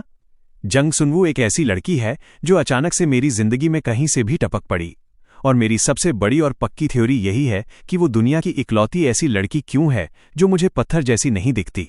इसका सीधा सा जवाब है कि मुझे पहली ही नजर में सुनवू से सच्चा प्यार हो गया था। दोहयोन लंबी सांस लेकर खुद से कहता है कि यार, इस वक्त मुझे इस कारण के अलावा और कोई दूसरी वजह समझ ही नहीं आ रही है। अब अचानक सीन बदलता है और हमें एकदम धांसू एक्शन देखने को मिलता है। यहां हमारी खूबसूरत सुनवू का दिमाग पूरी तरह सटक जाता है। वो एकदम खूंखार एक्शन हीरो की तरह कहती है कि चलो अब तुम्हारे सबक सीखने का समय आ गया है। सुक्यूंग बुरी तरह घबराते हुए हवा में हाथ पैर मारती है और चिल्लाती है कि अरे एक सेकंड रुको, प्लीज मुझे छोड़ दो। लेकिन सुनवू आज किसी की नहीं सुनने वाली। वो फुल जोश में चिल्लाती है कि ये लो मेरी तरफ से एक जोरदार मिडिल किक, और वो अपना पैर हवा में घुमाकर सुक्यूंग की तरफ एक भयंकर किक जड़ देती है। पर हमारी सुक्यूंग भी एकदम चालाक निंजा है। वो ऐन मौके पर चकमा देकर नीचे झुक जाती है। सुक्यूंग तो बाल बाल बच जाती है, पर वो खूंखार किक हवा में उड़ते हुए सीधे हमारे वहीं खड़े बेचारे मजनू जिन योंग के शरीर पर धड़ाम से जा लगती है। भयंकर जोरदार टक्कर होती है और जिन योंग की तो जैसे दुनिया ही गोल घूम जाती है। वो अपनी अजीब सी रोतलू शक्ल बनाकर कहता है कि अरे मुझे क्यों मारा, मेरी क्या गलती थी। अब हम देखते हैं एक बहुत ही खौफनाक और दिल दहला देने वाला नजारा। सामने हमारी प्यारी सी सुनवू खड़ी है, पर उसका चेहरा एकदम खूंखार और डरावना लग रहा है। वो एकदम नफरत भरी निगाहों से जिन योंग को घूरते हुए ताना मारती है कि क्या पहली नजर में प्यार, और वो भी तुम्हें मुझसे? सिर्फ इसलिए कि मैंने तुमसे थोड़ी सी प्यार से बात कर ली तो तुमने इतनी बड़ी उम्मीदें लगा ली? तुम सच में एक नंबर के लूजर हो। ये भयानक बातें सुनकर जिन योंग एकदम झटके से बिस्तर पर उठ बैठता है। वो डर के मारे बुरी तरह पसीने से भीगा हुआ है और उसकी सांसें एकदम रॉकेट की तरह तेज चल रही हैं। तभी उसका ख्याली दोस्त जेसन उसे घूरते हुए पूछता है कि क्या हुआ भाई, क्या कोई बहुत ही भयानक सपना देखा जो ऐसे हाँफ रहे हो? जेसन एकदम मजे लेते हुए उसकी दुखती रग पर हाथ रखता है और पूछता है कि क्या तुमने ऐसा सपना देखा जिसमें सुनवू तुमसे नफरत कर रही है? क्या लड़कियों को लेकर तुम्हारा वो पुराना बचपन वाला खौफ और ट्रॉमा फिर से लौट आया है? जिन योंग गहरी सांस लेते हुए अपनी धड़कन को कंट्रोल करता है और रोतलू शक्ल बनाकर कहता है कि हाँ यार, शायद तुम सही कह रहे हो। सच बताऊं तो मुझे आजकल बार बार बिल्कुल यही डरावना सपना आ रहा है। जेसन एकदम सीरियस होकर दाढ़ी खुजाते हुए पूछता है कि अच्छा, पर यह सब बीमारी आखिर शुरू कब से हुई? जिन योंग अपना माथा पकड़कर कहता है कि ये सब तब से हो रहा है जब से हमारे दिमाग में वो थ्योरी आई है कि मुझे सुनवू से पहली ही नजर में प्यार हो गया है। ये सुनकर जेसन एकदम ज्ञानी बाबा बन जाता है। वो कहता है कि ओहो, अगर ये पहली नजर वाले प्यार की थ्योरी एकदम सच है तो मेरे भाई इसका मतलब है कि ये तुम्हारा एक तरफा प्यार है, और इसी एक तरफा प्यार की वजह से तुम्हारे अंदर ये भयंकर डर पैदा हो रहा है कि कहीं बचपन की तरह तुम्हारा फिर से दिल न टूट जाए। फिर जेसन एकदम गुरु वाले अंदाज में एक बहुत ही धांसू और कड़क सलाह देता है। वो एक महान कहावत सुनाते हुए कहता है कि मेरे शेर, अगर तुम अपने दुश्मन को जानते हो और खुद को भी जानते हो तो तुम्हें 100 लड़ाइयों के अंजाम से भी डरने की कोई जरूरत नहीं है। जिन योंग एकदम चौंक कर पूछता है कि क्या इसका मतलब मुझे सुनवू के बारे में हर एक छोटी से छोटी बात पता लगानी चाहिए? जेसन हवा में चुटकी बजाते हुए कहता है कि एकदम सही निशाने पर लगे हो मेरे भाई। जिन योंग सोच में पड़ जाता है और कहता है कि अगर ध्यान से देखा जाए तो मुझे सच में सुनवू के बारे में कुछ भी नहीं पता है। मुझे लगता है कि तुम्हारी ये जासूसी वाली रणनीति एकदम धांसू है और पक्का काम करेगी। जेसन मुस्कुराते हुए कहता है कि ये सुनकर बहुत अच्छा लगा। अब हमारा मजनू जिन योंग अपने खुफिया मिशन को अंजाम देने के लिए निकल पड़ा है।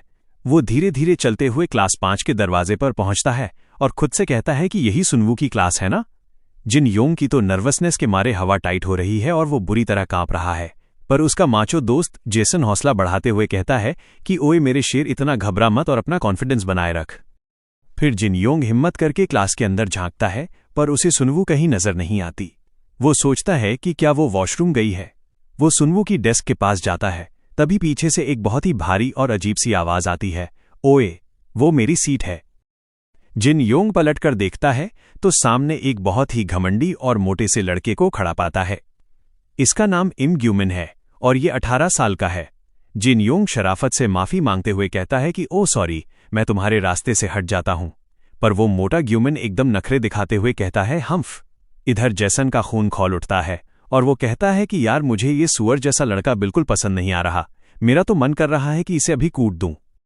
अब जिन योंग खुद को शांत रखते हुए ग्यूमिन से पूछता है कि भाई, क्या तुमने सुनवू को कहीं देखा है? ये सीट उसी की है ना? ग्यूमिन एकदम नीचा दिखाने वाले अंदाज में मुस्कुराता है और कहता है कि ऐसा अक्सर होता रहता है। कोई न कोई ऐसा नौसिखिया आ ही जाता है जो उस जैसी औरत के प्यार में पूरी तरह पागल हो जाता है। ये सुनकर जिन योंग का दिमाग ठनक जाता है कि ये किस टोन में बात कर रहा है, और भाई साहब, जेसन का गुस्सा तो 7वें आसमान पर पहुंच जाता है। जेसन सीधा एक बंदूक निकालकर तान देता है और चिल्लाता है कि तेरी इस टोन का क्या मतलब है वे? ये देख, मेरे पास गन है। जिन योंग घबराकर जेसन को रोकता है कि जेसन शांत हो जा, बस एक बार और इसे बर्दाश्त कर लेते हैं। फिर जिन योंग अपने गुस्से को कंट्रोल करके कहता है कि ओए, अपनी ये बकवास बंद कर मोटे सू। मेरा मतलब है भाई, सीधा सीधा बता कि तुझे पता है सुनवू कहाँ गई है या नहीं। तभी ग्यूमिन एक ऐसा घटिया बम फोड़ता है कि पूछो मत। वो कहता है कि मुझे भला क्यों पता होगा कि वो कचरा लड़की कहाँ गई है। ये सुनते ही जिन योंग के तो जैसे कान से धुआं निकल जाता है। वो गुस्से में चिल्लाता है, क्या तेरा कचरा बोलने से क्या मतलब है? मेरी सुनवू के बारे में एक भी बकवास बात मत बोलना। ग्यूमिन भी फुल एटीट्यूड में कहता है कि तू भी एकदम बेकार और गया गुजरा है। फिर ग्यूमिन अपनी जगह से खड़ा होता है और अपनी आस्तीन चढ़ाते हुए एकदम गुंडों वाली टोन में कहता है कि ओए चल खड़ा हो जा, खड़ा हो, मेरे पास तेरे लिए एक बहुत ही बढ़िया चीज है। ग्यूमिन सोच रहा है कि वो जिन योंग को पीटेगा, पर यहां तो पासा ही पलट जाता है।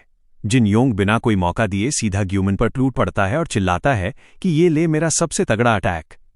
ग्यूमिन की तो आंखें फटी रह जाती हैं और वो हड़बड़ाकर कहता है। तभी क्लास के बाहर हमारी सुनवू आराम से टहलते हुए आ रही है, पर अचानक उसे क्लास के अंदर से अजीब सी आवाजें आने लगती हैं। सुनवू हैरान होकर सोचती है कि ये हमारी क्लास के अंदर से किसी सूअर के कटने की आवाज क्यों आ रही है, और जैसे ही सुनवू क्लास के अंदर झांकती है वो एकदम चौंक जाती है। वो देखती है कि हमारा जिन योंग उस मोटे ग्यूमिन की कुटाई कर रहा है। सुनवू कहती है, अरे जिन योंग, तुम यहां क्या कर रहे हो? और हमारा मजनू जिन योंग एकदम रंगे हाथों पकड़ा जाता है। वो हड़बड़ाते हुए और बुरी तरह घबराकर बस इतना ही बोल पाता है, सुनवू। वो बुरी तरह घबराते हुए सुनवू के सामने अपनी सफाई देने की कोशिश करता है। जिन योंग अपने हाथ में अपनी जैकेट पकड़े हुए जोर से चिल्लाता है कि सुनवू, इस मोटे सुअर ने तुम्हें कचरा लड़की बोला था, इसलिए मैं इसकी कुटाई कर रहा था। फिर सुनवू का रिएक्शन देखकर तो तुम पक्का हैरान रह जाओगे। सुनवू को इस बात पर बिल्कुल भी गुस्सा नहीं आता और ना ही वो कोई हैरानी दिखाती है। वो एकदम मजे लेते हुए अपनी प्यारी सी स्माइल के साथ हाथ हिलाकर कहती है कि अरे कोई बात नहीं, तुम उसे आराम से पीटते रह सकते हो। वो वैसे भी हमेशा से ही ऐसा बकवास करता रहता है। अब हमारा जिन योंग पूरी तरह से कंफ्यूज हो चुका है। वो एकदम अजीब सी शक्ल बनाकर उस मोटे ग्यूमिन की तरफ घूर कर देखता है और पूछता है कि भाई सच में तेरी दिक्कत क्या है? तभी सुनवू एक बहुत बड़ा राज खोलती है। वो प्यार से आंख मारते हुए कहती है कि अरे ग्यूमिन और मैं तो बचपन के दोस्त हैं। ये सुनकर वो मोटा ग्यूमिन एकदम डरपोक बच्चे की तरह अपनी उंगलियां चटकाते हुए सहमासा खड़ा रहता है। बेचारी की सारी हेकड़ी एक झटके में निकल गई। फिर हम देखते हैं कि क्लास के बाहर एक बेंच पर जिन योंग और ग्यूमिन दोनों शांति से बैठे हैं। जिन योंग शराफत से कहता है कि भाई तुम्हें पीटने के लिए सॉरी। ग्यूमिन भी एकदम सीधा बनकर कहता है कि कोई बात नहीं, मुझे तो बिल्कुल दर्द भी नहीं हुआ। तभी जिन योंग के दिमाग की बत्ती जलती है। वो पूछता है कि क्या तुम सुनवू को बचपन से जानते हो? ग्यूमिन कहता है कि हाँ, जब मैं लगभग 3 साल का था तब से। ये सुनते ही जिन योंग के अंदर का जासूस जाग उठता है। वो मन ही मन खुश होकर सोचता है कि वाह, जेसन की रणनीति काम कर गई, अब मैं इस ग्यूमिन से सुनवू के बारे में सब कुछ जान सकता हूं। पर तभी ग्यूमिन एकदम सीरियस शक्ल बनाकर एक तगड़ी वार्निंग देता है। वो कहता है कि अगर तुम जंग सुनवू के पीछे पड़े हो तो मेरी मानो और अभी हार मान लो। जिन योंग हैरानी से पूछता है क्या? ग्यूमिन बताता है कि तुम्हें पता नहीं है, पर सुनवू स्कूल में बहुत ही ज्यादा पॉपुलर है, उसके पीछे लड़कों की पूरी फौज पागल है, लेकिन आज तक किसी की भी दाल नहीं गली, सक्सेस रेट एकदम 0 है। जिन योंग अपना दिमाग लगाते हुए कहता है कि मैंने भी सोचा था कि वो पॉपुलर है, आखिर उसके इंस्टाग्राम पर 2000 से ज्यादा फॉलोवर्स हैं। पर ऐसा भी तो हो सकता है कि उन लड़कों में से कोई भी उसका टाइप ना हो। ग्यूमिन कहता है कि हाँ, ये मुमकिन है, लेकिन मैं तुम्हें सुनवू को भूल जाने के लिए इसलिए नहीं कह रहा हूं। अब ग्यूमिन एक ऐसा खौफनाक राज बताता है जिसे सुनकर तुम्हारे रोंगटे खड़े हो जाएंगे। ग्यूमिन बताता है कि बचपन में वो और सुनवू हमेशा साथ रहते थे, लेकिन मिडिल स्कूल में एक दिन सब कुछ बदल गया। एक बार ग्यूमिन ने फुल एटीट्यूड में सुनवू को कचरा लड़की बोलकर उसे ब्रेड लाने का हुक्म दिया, और तभी सुनवू का एक एकदम अलग और खौफनाक रूप सामने आया। ग्यूमिन बताता है कि उस दिन सुनवू हमेशा की तरह मुस्कुरा जरूर रही थी, लेकिन वो सुनवू नहीं थी जिसे मैं जानता था। उसके चेहरे पर एक अजीब सा खौफ और एक अनजानी सी डरावनी फीलिंग थी जिसे मैं आज तक नहीं भूल पाया हूं। ग्यूमिन एकदम सीरियस होकर कहता है कि उस दिन के बाद से सुनवू का बर्ताव एकदम अजीब हो गया है, इसलिए मैं कह रहा हूं कि उससे दूर ही रहो। ये सब सुनकर हमारा बेचारा मजनू जिन योंग गहरी सोच में पड़ जाता है। वो सोचता है कि कुछ अजीब फीलिंग, इसका क्या मतलब हो सकता है? मुझे तो सुनवू के अंदर कभी भी ऐसा कुछ डरावना फील नहीं हुआ।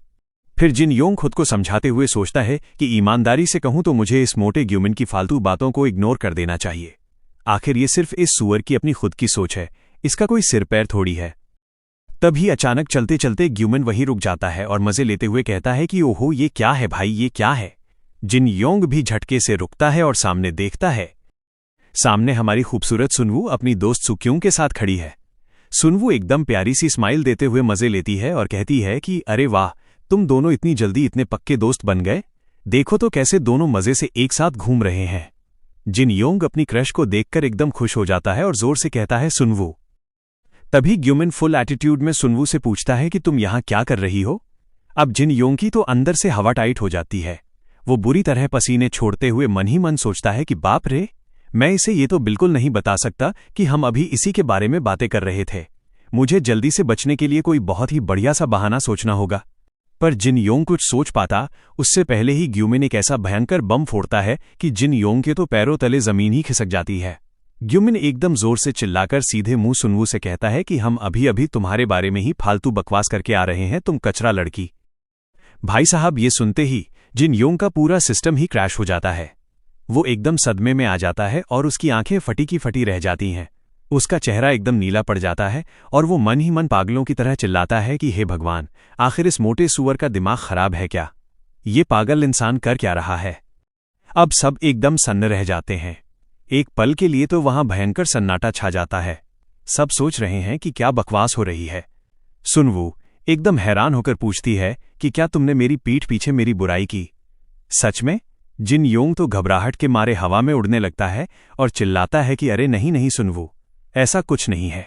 पर तभी सुक्यूंग मजे लेते हुए जोर जोर से हंसने लगती है और कहती है कि हा हा हा, मुझे तो पहले से ही पता था। ये पाक जिन योंग बिल्कुल इसी तरह का लड़का है। जिन योंग पागलों की तरह सफाई देता है कि नहीं यार, ऐसा बिल्कुल नहीं है। तभी वो मोटा ग्यूमिन आग में घी डालते हुए फुल एटीट्यूड में कहता है कि बिल्कुल सही सुना तुमने, हमने अभी अभी तुम्हारी जमकर बुराई की है। तुम्हारा वो असली घिनौना रूप। भाई साहब, अब हमारे जिन योंग के सब्र का बांध टूट जाता है। उसके अंदर का ज्वालामुखी फट पड़ता है। वो गुस्से से लाल होकर आह चिल्लाता है और सीधा जाकर उस ग्यूमिन की कॉलर पकड़ लेता है। जिन योंग उसे हवा में उठाकर जोर से चिल्लाता है कि अब अपना मुंह बंद रख मोटे सुअर, और वो उसे एक झटके में हवा में उछालकर धड़ाम से जमीन पर पटक देता है। इधर जिन योंग का ख्याली दोस्त जेसन एकदम खतरनाक लुक में हाथ में एक बड़ी सी मशीन गन लिए खड़ा है। वो एकदम एक्शन हीरो की तरह कहता है कि बहुत बढ़िया किया मेरे शेर। अगर ये एक और फालतू शब्द बोलता ना तो मैं इसे यहीं गोलियों से भून देता। सामने सुक्यूंग ये सब देखकर एकदम शॉक में है और पूछती है कि हे भगवान, ये दोनों आखिर कर क्या रहे हैं? पर सुनवू के चेहरे पर एक प्यारी सी स्माइल है। वो एकदम चिल होकर कहती है कि छोड़ो इन पागलों को, और वो मजे से वहां से चली जाती है। अब हमारा मजनू जिन योंग एकदम उदास और टेंशन में रास्ते पर अकेले जा रहा है। वो मन ही मन खुद को कोसते हुए सोच रहा है कि यार ये तो बहुत बड़ी गड़बड़ हो गई। मैं सुनवू के बारे में कुछ खास जान भी नहीं पाया और अब लगता है कि हमारे बीच गलतफहमियों का पहाड़ खड़ा होने वाला है। ये सब उस मोटे सुअर की गलती है। वो न जाने अजीब सी फीलिंग के बारे में क्या क्या बकवास बके जा रहा था। मेरा तो मन कर रहा है कि मैं अभी जाकर उस मोटे को काट डालूं। तभी अचानक पीछे से एक बहुत ही मीठी सी आवाज आती है जिन योंग। जिन योंग झटके से पलटता है और देखता है तो उसके होश ही उड़ जाते हैं। सामने हमारी खूबसूरत सुनवू एकदम करीब आकर कातिलाना स्माइल देते हुए मजे ले रही है। वो पूछती है कि क्या तुम्हें मेरी पीठ पीछे मेरी बुराई करने में बहुत मजा आया?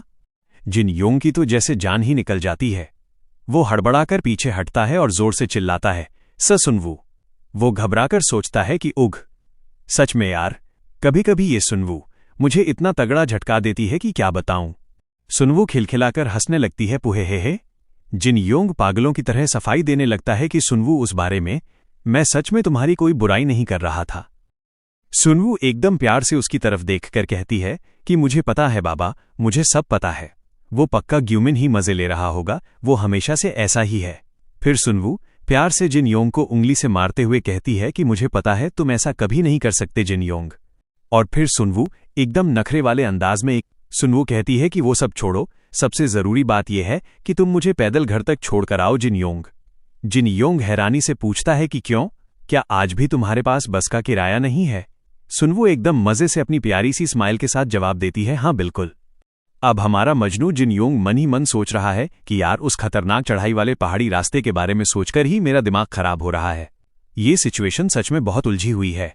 तभी उसका ख्याली दोस्त जेसन अपनी गन लेकर बैठता है और समझाता है कि देख भाई, ये बात सच है कि तूने सीधे तौर पर उसकी कोई बुराई नहीं की, लेकिन तूने उसकी पीठ पीछे उसके बारे में बात तो की थी ना। जिन योंग भी हार मानकर कहता है कि हाँ यार, बात तो एकदम सही है, इसलिए अभी के लिए सबसे बढ़िया यही रहेगा कि मैं सुनवू को इस बुराई वाले टॉपिक के बारे में कुछ भी न बताऊं। फिर रास्ते में वो भयंकर खड़ी चढ़ाई वाला पहाड़ आ जाता है।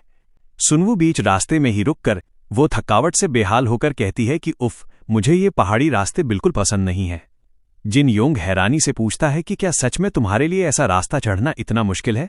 सुनवू एकदम मासूमियत से समझाती है कि हाँ बिल्कुल, खून की कमी के सबसे बड़े लक्षण कमजोरी और थकावट ही तो होते हैं। खासकर जब मैं सीढ़ियां चढ़ती हूं या पहाड़ पर जाती हूं तो मेरी सांस फूलने लगती है और मेरा सिर फटने लगता है। अगर हालत ज्यादा खराब हो जाए तो मैं खड़े खड़े भी ठीक से सांस नहीं ले पाती। जिन योंग को उसकी हालत देखकर बहुत बुरा लगता है और वो कहता है कि यार तुम्हारी जिंदगी तो सच में बहुत मुश्किल है। तभी सुनवू के दिमाग में एक खुराफाती आइडिया आता है। वो मुड़कर कहती है कि तो जिन योंग, क्या तुम मुझे पीछे से थोड़ा धक्का दे सकते हो? जिन योंग तो ये सुनते ही हक्का बक्का रह जाता है। वो हड़बड़ाकर पूछता है कि हैं, धक्का दूं? क्या सच में ऐसा करना ठीक रहेगा? सुनवू मजे लेते हुए कहती है कि अरे जल्दी करो और धक्का दो। क्या तुम्हें जल्दी घर नहीं जाना? जिन योंग भी मान जाता है और कहता है कि हाँ ठीक है, और वो झिझकते हुए धीरे से अपने हाथ सुनवू की पीठ पर रखता है। अब दोनों पहाड़ चढ़ रहे हैं और जिन योंग उसे पीछे से धक्का देकर सहारा दे रहा है। जिन योंग पूछता है कि अब कैसा लग रहा है, क्या थोड़ा आराम मिला? सुनवू खुश होकर मुस्कुराते हुए कहती है कि हाँ, अब ऊपर चढ़ना बहुत आसान हो गया है। हाँ, पर मुझे थोड़ी गुदगुदी हो रही है। जिन योंग एकदम शौक होकर पूछता है कि गुदगुदी? सुनवू एक बहुत ही कातिलाना स्माइल के साथ कहती है कि कोई मेरी पीठ को छुए तो मुझे बहुत जल्दी गुदगुदी होती है और मैं बहुत सेंसिटिव हूं। भाई साहब, ये सुनते ही हमारे सख्त लौंडे जिन योंग के गाल टमाटर की तरह लाल हो जाते हैं। वो पसीने छोड़ते हुए मन ही मन सोचता है कि बाप रे, ये लड़की ऐसे ऐसे जोक मारती है कि मेरा तो सिस्टम ही हैंग हो जाता है। इसके बाद जिन योंग का दिमाग हवा में उड़ने लगता है।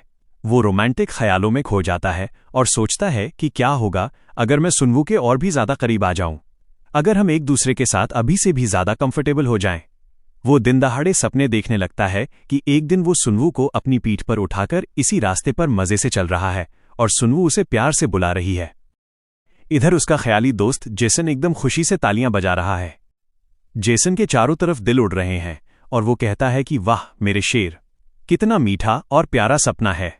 जिन योंग खुद को तसल्ली देते हुए सोचता है कि हाँ जेसन, इतना ख्याली पुलाव पकाना तो ठीक है ना, मैंने कोई अपने होने वाले बच्चों के नाम थोड़ी सोच लिए हैं। इतनी इमेजिनेशन तो चल ही सकती है, सपने देखना तो फ्री होता है ना। और वो मन ही मन खुशी से मुस्कुराने लगता है। पर तभी जिन योंग के सपनों के गुब्बारे की हवा निकल जाती है। सुनवू बुरी तरह हांफते हुए गुस्से में जोर से चिल्लाती है कि पार्क जिन योंग, मैंने कहा था ना कि धीरे धक्का देना। मेरी सांस इतनी फूल रही है कि मुझे लग रहा है मैं अभी मर जाऊंगी। जिन योंग एकदम झटके से होश में आता है और हड़बड़ाकर कहता है। वो घबराकर माफी मांगता है कि अरे सॉरी, मैं एक सेकंड के लिए ख्यालों में खो गया था। बेचारी सुनवू की हालत खराब हो गई है और दोनों बुरी तरह हांफ रहे हैं।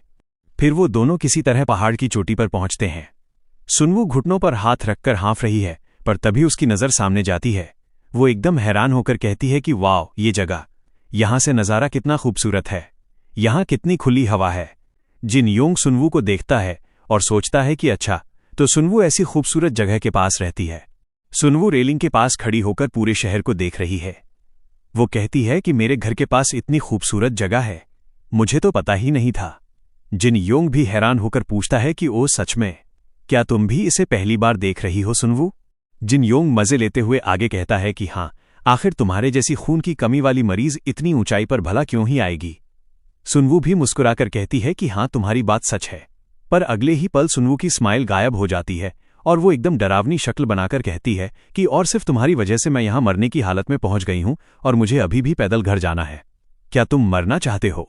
जिन योंग बेचारा डर के मारे पसीने पसीने हो जाता है और गिड़गिड़ाकर कहता है कि मुझे सच में बहुत अफसोस है, मुझे माफ कर दो।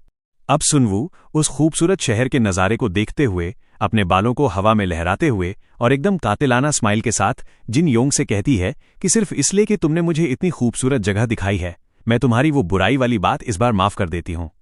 ये सुनकर जिन योंग बेचारा एकदम शांत हो जाता है और चुपचाप उसे देखने लगता है। सुनवू ढलते हुए सूरज की रोशनी में सच में किसी अप्सरा से कम नहीं लग रही है। वो मुड़कर उस खूबसूरत नज़ारे को देखते हुए खुशी से कहती है कि ये सच में बहुत ही ज्यादा खूबसूरत है। जिन योंग का दिल जोर जोर से धड़कने लगता है।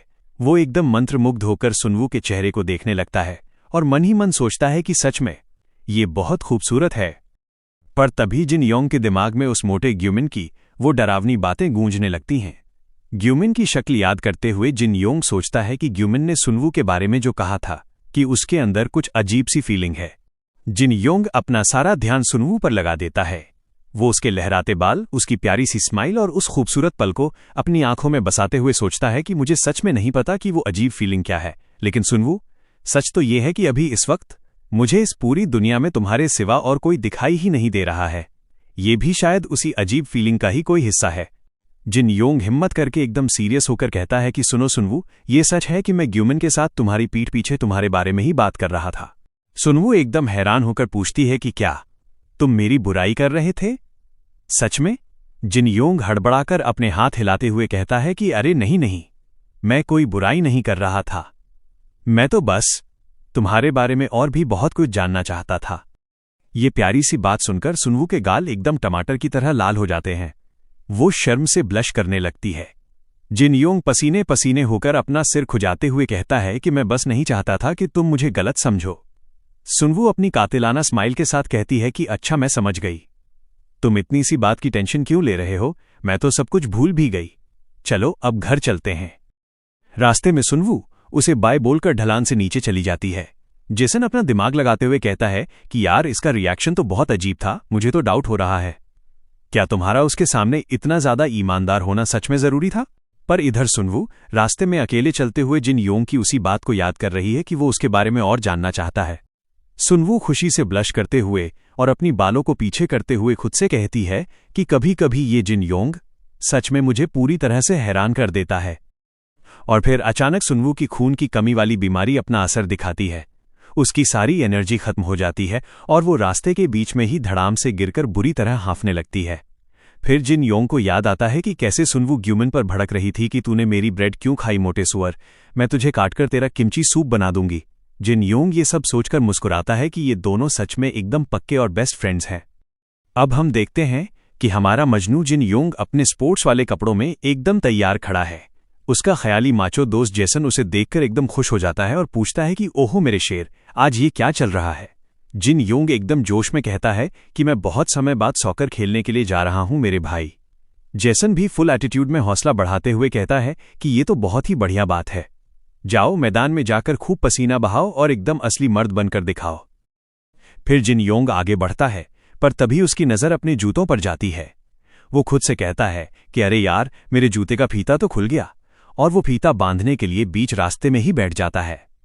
तभी अचानक पीछे से एक बहुत ही तीखी आवाज आती है कि क्या बदतमीजी है ये, रास्ते के बीचों बीच अचानक से ऐसे बैठने के लिए तुम्हें किसने कहा? पार्क जिन योंग। जिन योंग मुड़कर ऊपर देखता है तो सामने 26 साल की एक बहुत ही खूबसूरत लड़की जो हान ग्योल खड़ी है। हान ग्योल एकदम गुस्से में भड़कते हुए जिन योंग को डांटती है कि तुम्हारी वजह से मैं अभी गिरते गिरते बची हूं, क्या तुम्हारी मौत आई है जो ऐसे बीच रास्ते में बैठ गए? जिन योंग मासूमियत से ऊपर देखते हुए उसे मिस्टर हान ग्योल कहता है, पर तभी हान ग्योल अपना हाथ जिन योंग के सिर पर रखती है और उसका सिर नीचे की तरफ धकेलते हुए कहती है कि मेरी तरफ ऐसे ऊपर मत देखो, अपना सिर नीचे रखो, समझे? जिन योंग बेचारा हैरान होकर पूछता है कि पर ऐसा क्यों? हान ग्योल एकदम नखरे दिखाते हुए और फुल एटीट्यूड में कहती है कि क्यों, क्या तुम्हें सच में इसका जवाब चाहिए? क्योंकि नीचे से देखने पर तुम्हारी शक्ल बहुत ही बदसूरत लग रही है, और वैसे भी लड़कियों को ये बिल्कुल पसंद नहीं है कि कोई उन्हें ऐसे नीचे से घूरे, और ऊपर से ये बहुत ही ज्यादा शर्मिंदगी वाली बात है, तुम बेवकूफ लड़के। अब हान ग्योल वहां से जाने लगती है और मुड़कर वार्निंग देती है कि अगली बार से ऐसे चलते चलते बीच रास्ते में अचानक से मत रुक जाना। पर भाई साहब, हमारे सख्त लौंडे जिन योंग को तो इस डांट का रत्ती भर भी फर्क नहीं पड़ता। वो अपने दिमाग में सोचता है कि मुझे तुम्हारी इन फालतू बातों से कोई फर्क नहीं पड़ता, क्योंकि मेरे लिए तो तुम अभी बिल्कुल एक बेजान पत्थर जैसी ही लग रही हो। और सच में जिन योंग की आंखों से देखने पर वो खूबसूरत लड़की एक बड़े से डरावने पत्थर की मूर्ति में बदल जाती है। तभी जिन योंग अपने बचपन के उन पुराने और खौफनाक दिनों को याद करने लगता है। वो सोचता है कि रिजेक्ट होने का वो भयानक डर, उसी डर की वजह से मेरे दिमाग ने हर लड़की को एक पत्थर के रूप में देखना शुरू कर दिया था। और सिर्फ इतना ही नहीं, उस दर्द से बचने के लिए मैंने कसम खा ली थी कि मुझे खुद को इतना काबिल बनाना है कि कोई मुझे दोबारा कभी रिजेक्ट ना कर पाए। उसी आग और जुनून के साथ जिन योंग ने खुद को पूरी तरह से बदलना शुरू कर दिया था। उसने अपनी पढ़ाई और कसरत जैसे सेल्फ डेवलपमेंट पर अपना सारा फोकस लगा दिया। वो दिन रात जिम में पसीना बहाता और खुद को एक मशीन की तरह मजबूत बनाता गया। अब हम देखते हैं कि इस भयंकर मेहनत का क्या खूंखार नतीजा निकला है। जिन योंग सॉकर के मैदान में एकदम तूफान की तरह दौड़ रहा है। वो हवा में उड़ते हुए बॉल को इतनी जोर से और इतनी खतरनाक किक मारता है कि बॉल सीधा रॉकेट की तरह गोल पोस्ट के अंदर जा घुसती है। सामने खड़ा मोटा गोलकीपर हवा में उड़ता ही रह जाता है और जिन योंग एक शानदार गोल दाग देता है।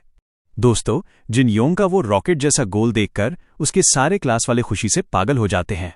वो दौड़कर जिन योंग के पास आते हैं और जोर जोर से चिल्लाते हैं कि वाह मेरे शेर, ये है हमारा अपना जिन योंग।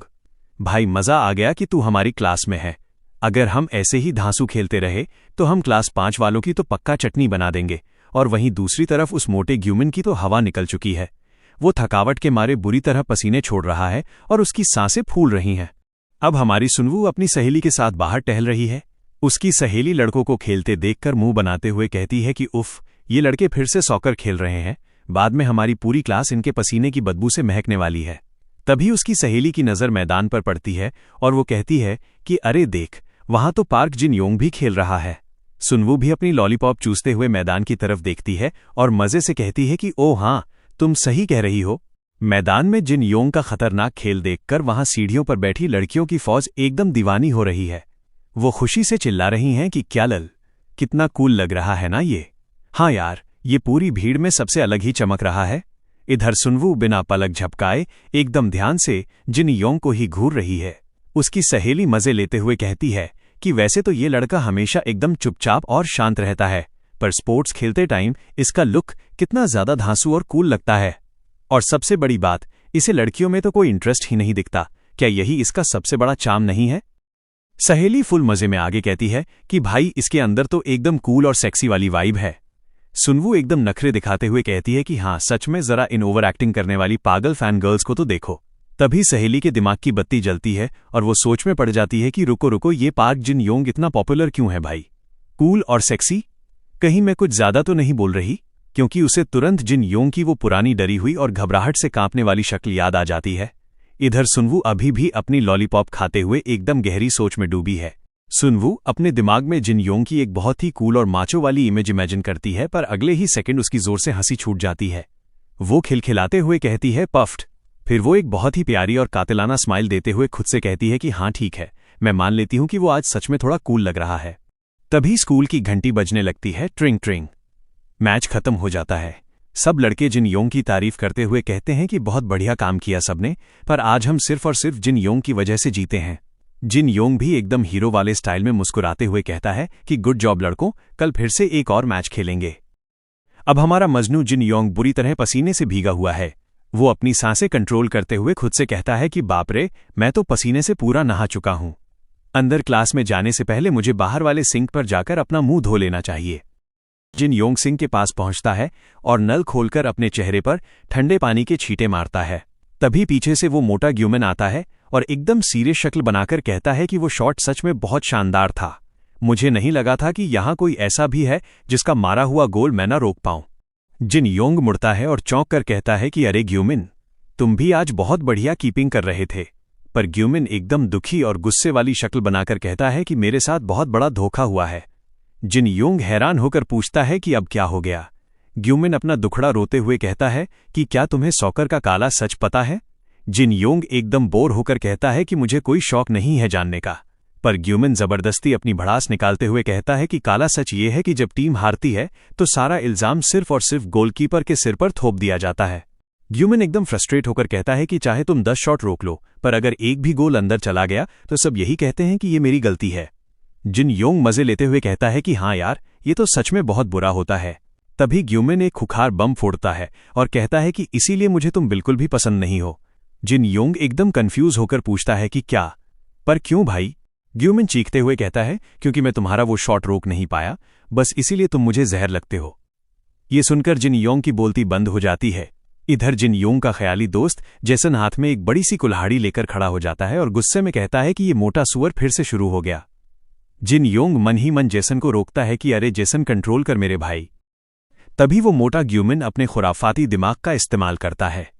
वो अचानक नल से पानी की एक तेज धार सीधा जिन योंग के मुंह पर मार देता है और कहता है कि मेरे पास तुम्हारे लिए एक बहुत ही बढ़िया तोहफा है।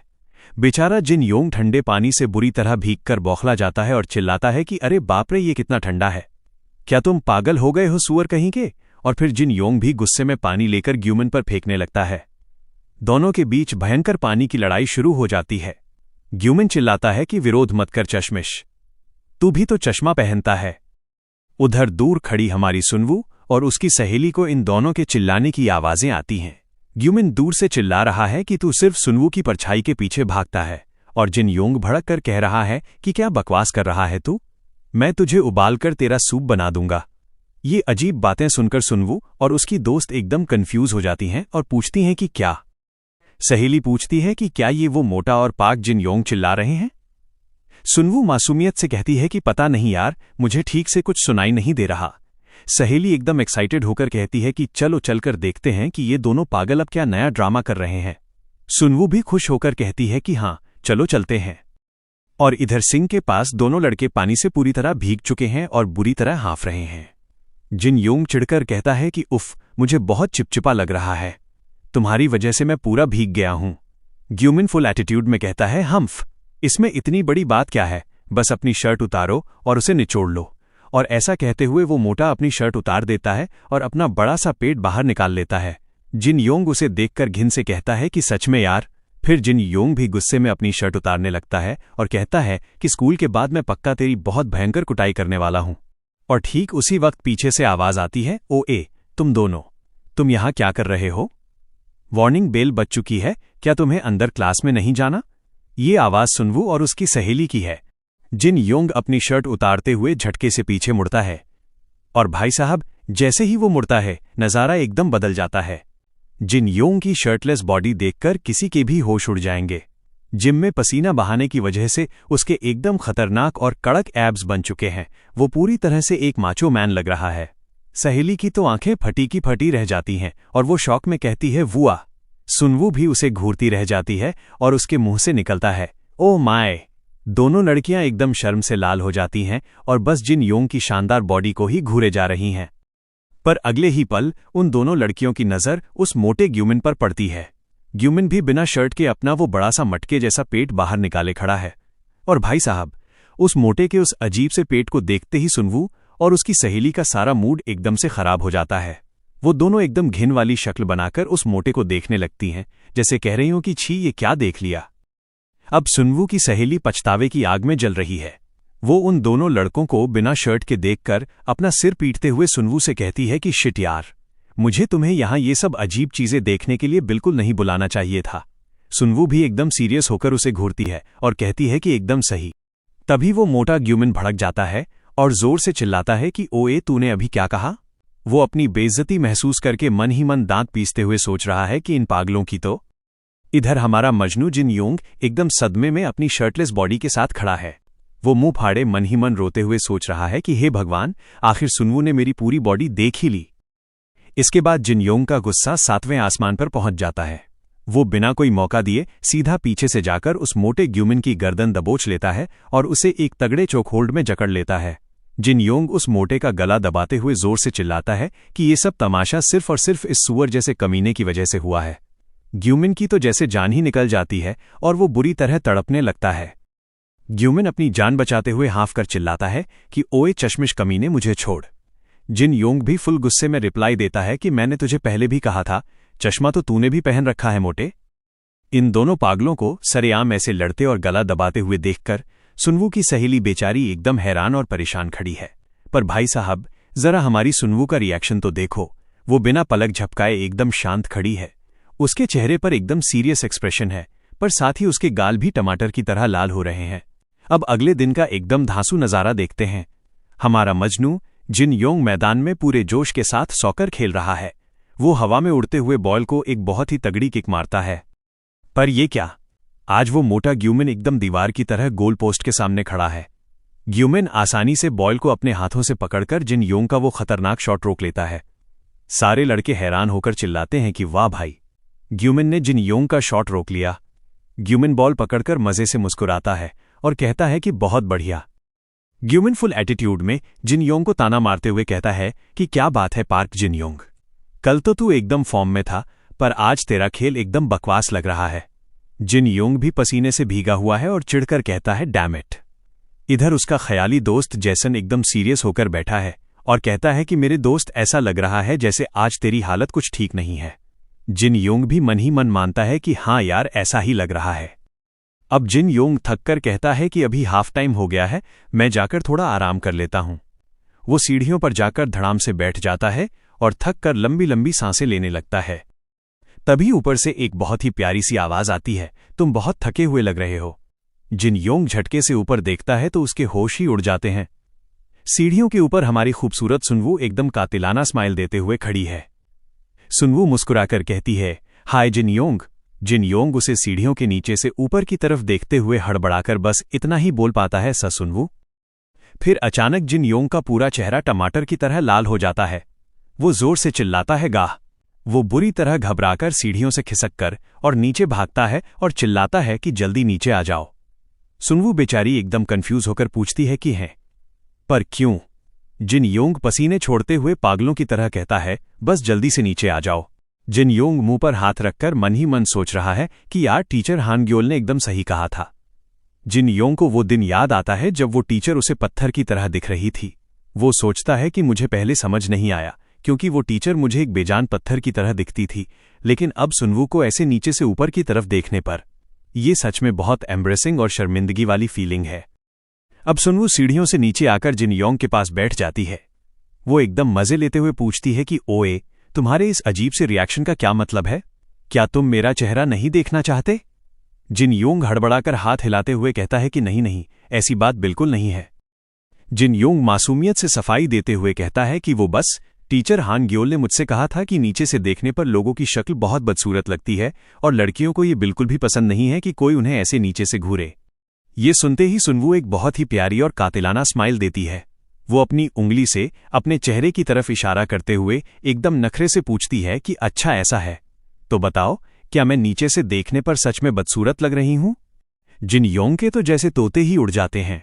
वो जोर से चिल्लाता है कि हैं, नहीं नहीं, और फिर वो एकदम दिल से अपनी फीलिंग्स बाहर निकालकर कहता है कि सच बताऊं तो तुम नीचे से देखने पर भी बहुत ज्यादा खूबसूरत लग रही हो सुनवू।